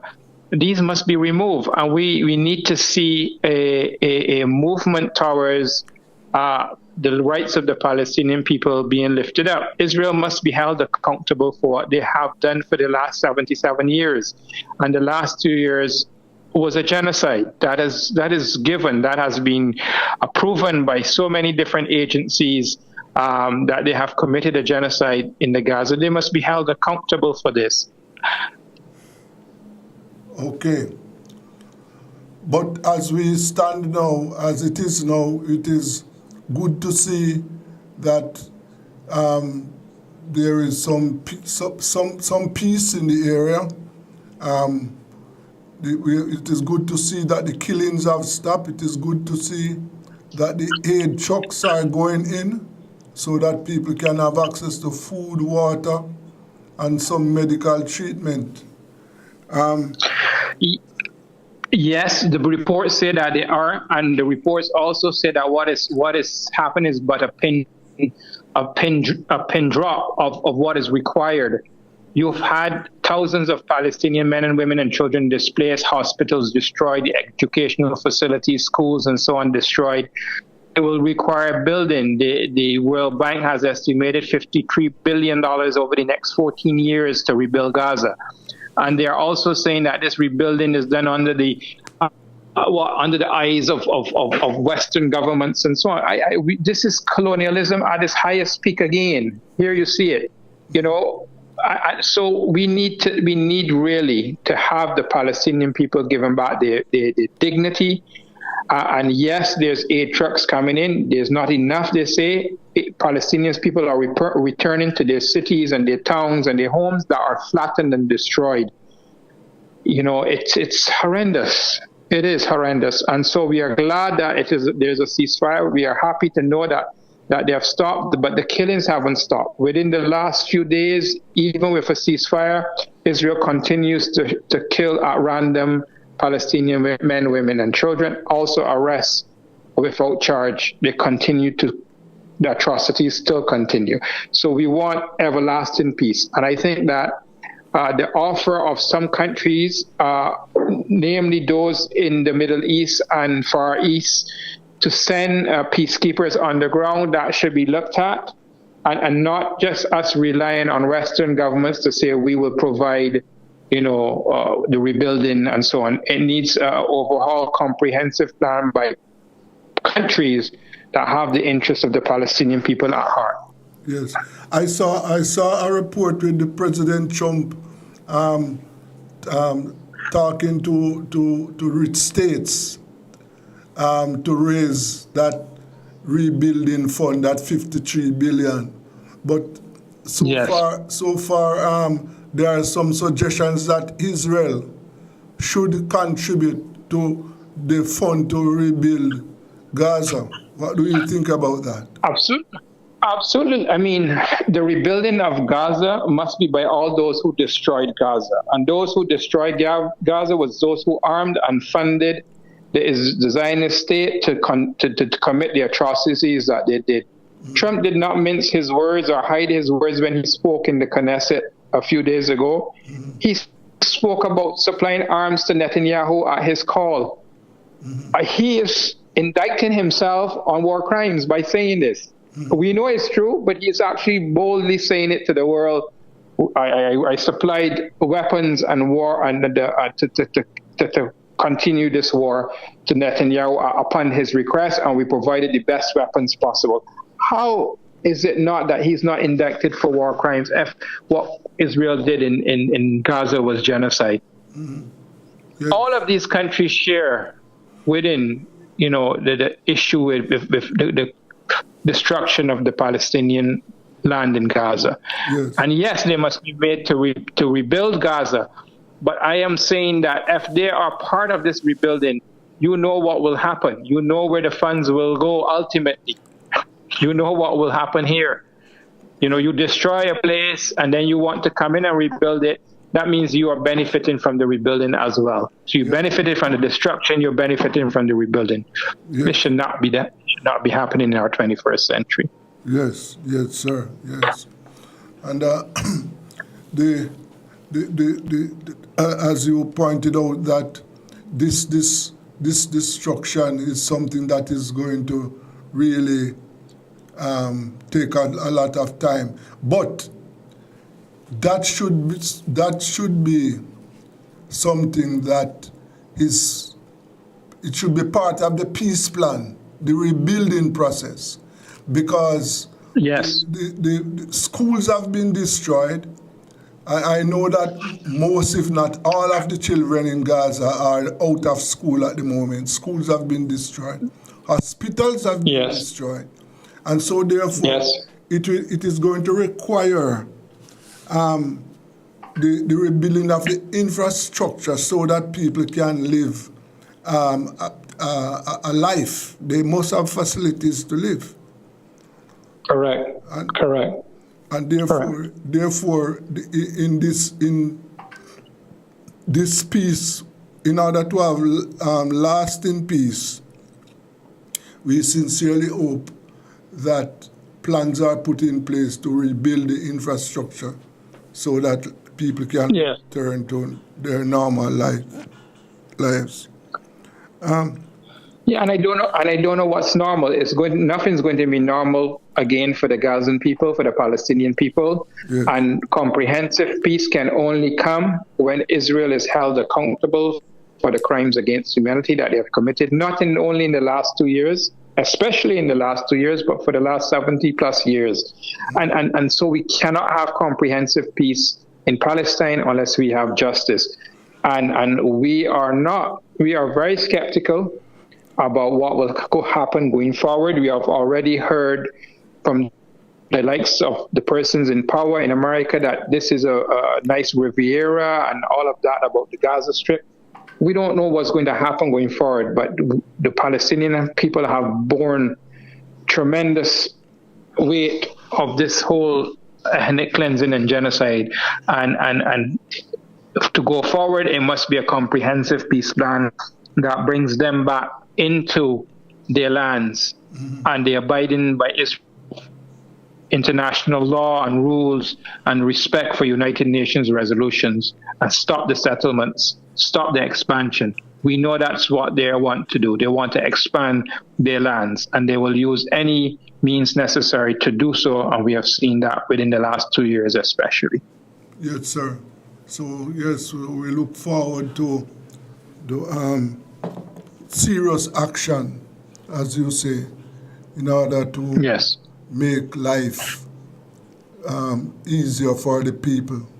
And our advocacy must not stop. We cannot stop now. We cannot stop talking about Palestine, even though people might feel there is some sort of ceasefire.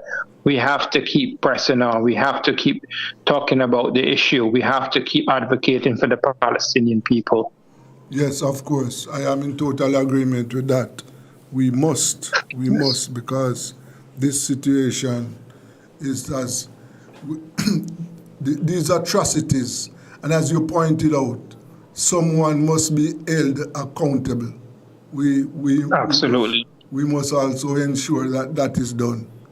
So, absolutely. I want to thank you for your time this afternoon, and as you said, the struggle continues. Struggle continues. And thank you again for giving me the opportunity to speak to your audience and to your people. Thank you very much, sir. It was Suleiman Bulbulea there. And as he said, that we must continue to advocate for the rights of the Palestinian people. But we are glad and we are happy to see that the bombings have stopped, and that so we are not seeing the daily killings. As I know that there have been some killings since the day, but that's it. That's it. That's it now for Eyes on the World for today. And I want to thank you very much for paying attention to Eyes on the World. So that's it, Eyes on the World.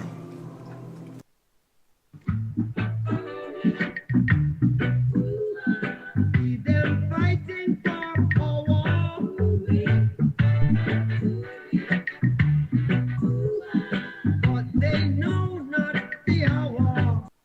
Imagine a world where information is power, where news meets insight.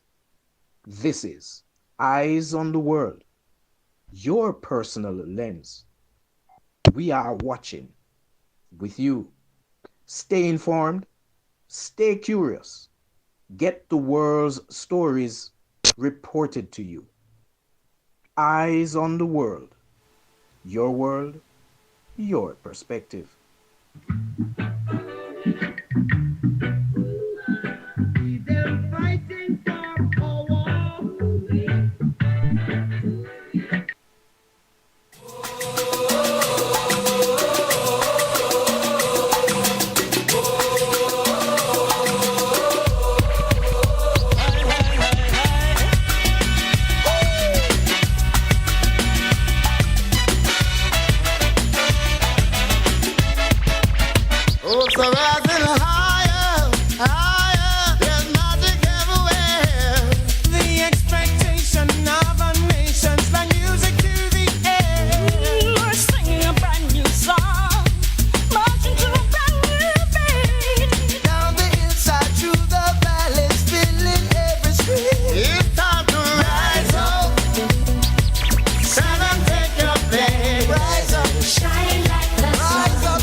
No matter what you do, you know, say that we can't stop. We stand up and salute down to the yellow, the green, the black. I make them know, say that we want this mystic. The world is for your taking, and giving up is the only crime. Now written on the pages of history, this is your moment, this is your time. Welcome to the Midweek Bulletin. Yes, lots of sports, lots of entertainment. We're in October, and it's just the beginning of a lot of things to come in sports and entertainment. Now, immediately without delay, this coming weekend, yes, you know, everybody is talking about the Libran Fest that is going to happen in Ocherius. To be fact, it's Dougie Benz, a lot of artists here in Jamaica and some that is coming in. And the occasion just mark the birthday for Dougie Benz, and of course many others who are Librans like myself, who is going to be a part of this thing here. And a lot of artists, Bensley Hyde, Sativa the Black One, Raga Rugi, General B, I don't know if Kamala is here, but Nature Ellis, yeah, quite a more artists, Aya Water, and of course, DJ Spiceman, Black Dice, and quite a few. Angie Goodness, of course, and the ladies them are there. And, of course, Miss Tina Turner, my karaoke girl, right?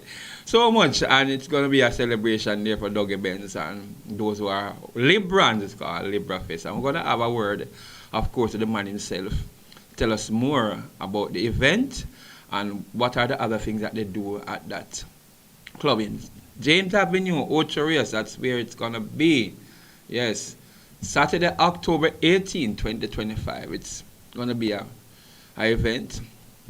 Platform will be used to showcase, of course, artists, Tamba the Legend, Talia.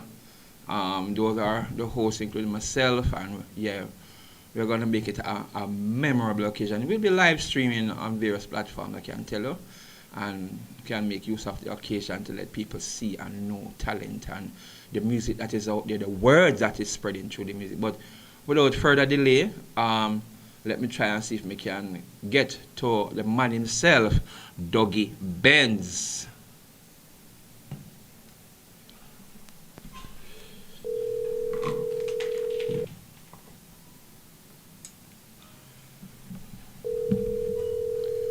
All right.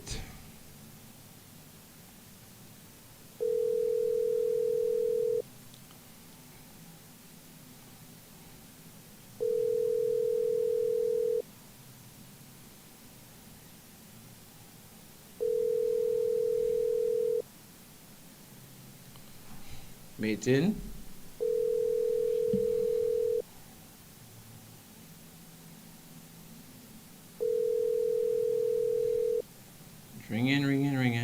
didn't show us yet.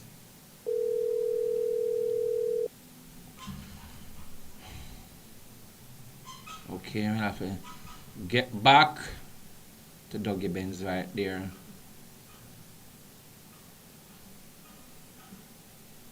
Okay.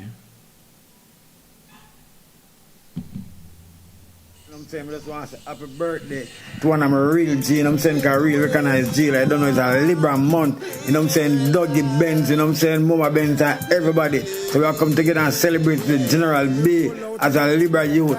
You know what I'm saying, my birthday party alongside Dougie Benz in association with the world can come together. So you know what is that? A force to reckon with. Dougie Benz, enjoy yourself on this day and make it the best. Yes, General B right there. And a lot more artists gonna make themselves known for that day. Straight out of Benz Red Square. That's what it says right here. Okay, so we're waiting to, of course, contact the man himself. I don't want to get him as yet. Maybe what Sprague Benz have to say about the Yeah, you don't know. You like Dougie Benz, big up yourself. How good and how pleasant it is when brethren and sisters can dwell in one accord. You know, Swagalo Balaba, Swagalo Balaba, Swagalo Balaba, yo. No man, that one, Sprague Benz. There are so many of them. Right. Okay, Bensley hype.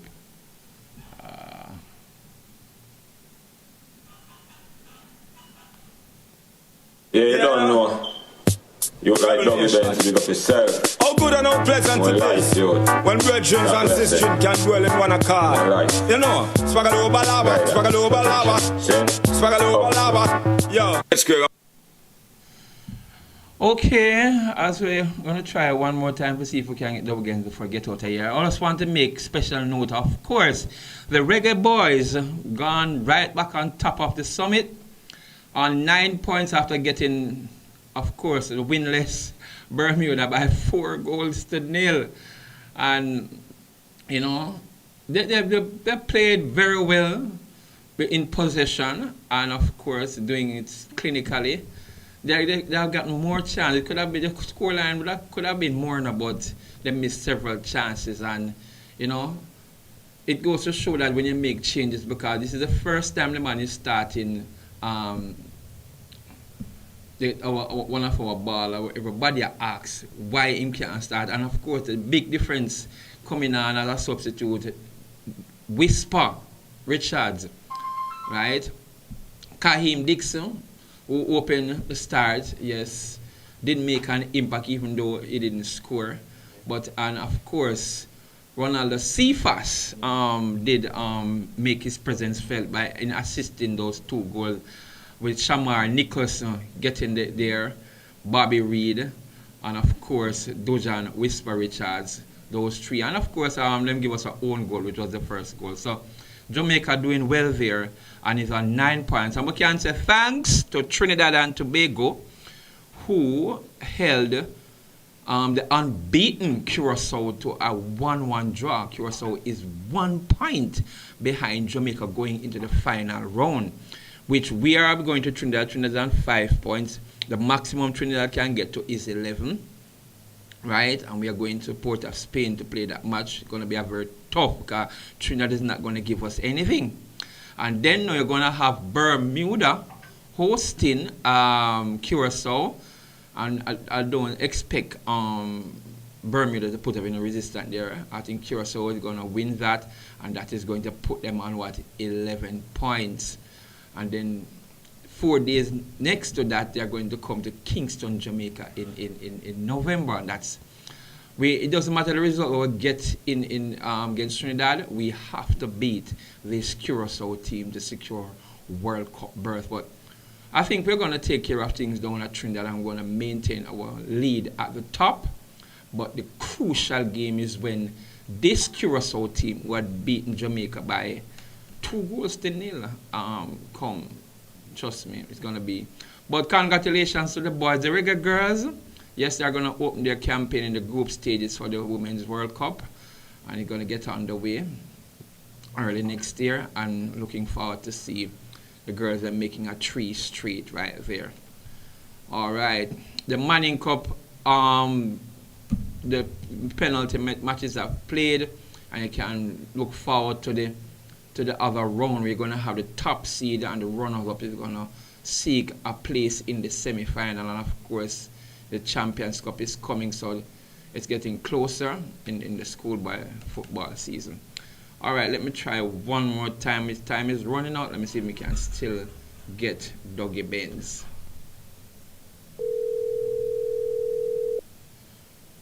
I know I'm busy, you know.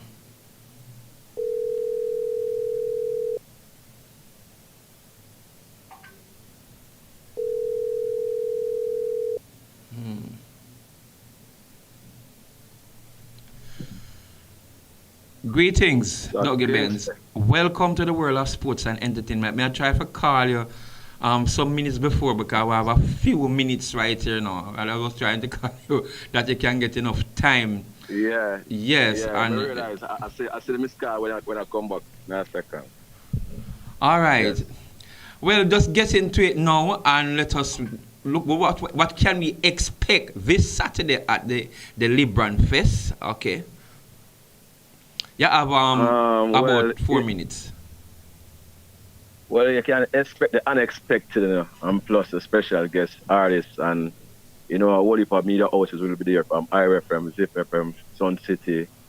We just got to pick up a couple hosts from overseas, Canada, and one from America. So a whole heap of people flying into the show, so it's going to be an unexpected thing for a whole heap of artists. Yes. And it's the best place for any young artist or any upcoming artist to be. Because there's going to be a whole of Dougie Benz connection that will help make him go billboard and be successful in what I do in music. But let me ask you now, the time in between the show with a lot of artists, you think it can fill in right there where performance is concerned? Performing? Yeah, man, it will fill in, man. It's something we do more than once, man. I ask anybody who know about me. You're the only person in the whole Jamaica, bro. Can't snap one snap of my finger and a million artists. Because the thing is, we used to do it like some people, you know, but I'm a lover of music and artistic things. Okay. You understand me? So my job is for export talent, upcoming artists. So once artists boss come, let me not a job for promote and push it no more. Me like find an artist and discover him and put him to the work. All right. So basically it will work because it's a party before performance, and from that is a performance after.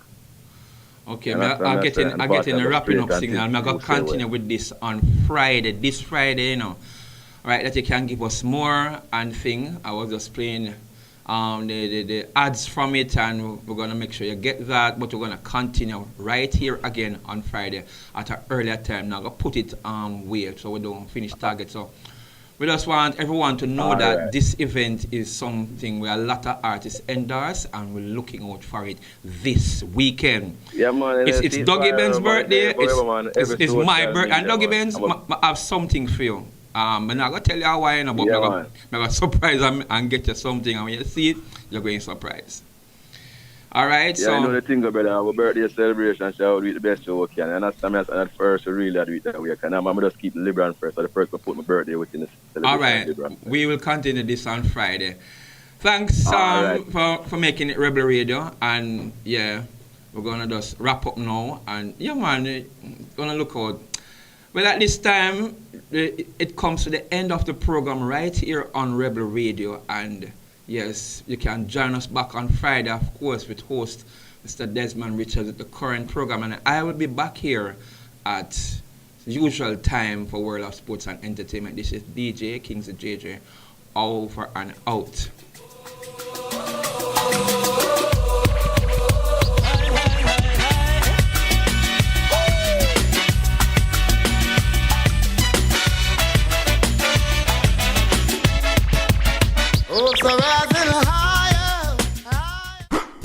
It's the everybody sale at New Budget Supplies. Do-it-yourself professionals and contractors. This is the sale for you. Lumber, steel, dress and form ply, water tanks, pumps, PVC pipes and fittings, toilets, bathtubs, vanities and basins, windows, paint, doors, floor and wall tiles, thin sets and grout. Up to 20% off selected items. 195 Hagleyburg Road. Telephone 923-4560. New Budget Supplies. Always the best prices.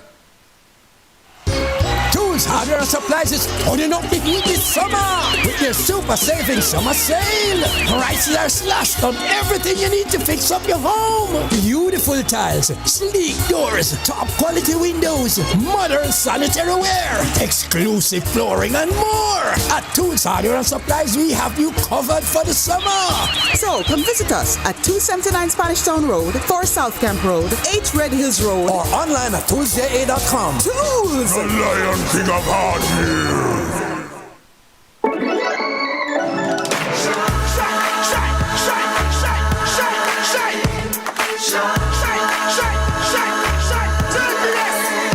Oh, Jamaica rise, we're built with fire, passion and vibes, and through it all there's a glow inside. Let's keep our shine alive. From the market to the factory floors, from the hillside green to golden shores, we're reaching heights, our energy that lights the sky. JPS, powering what matters.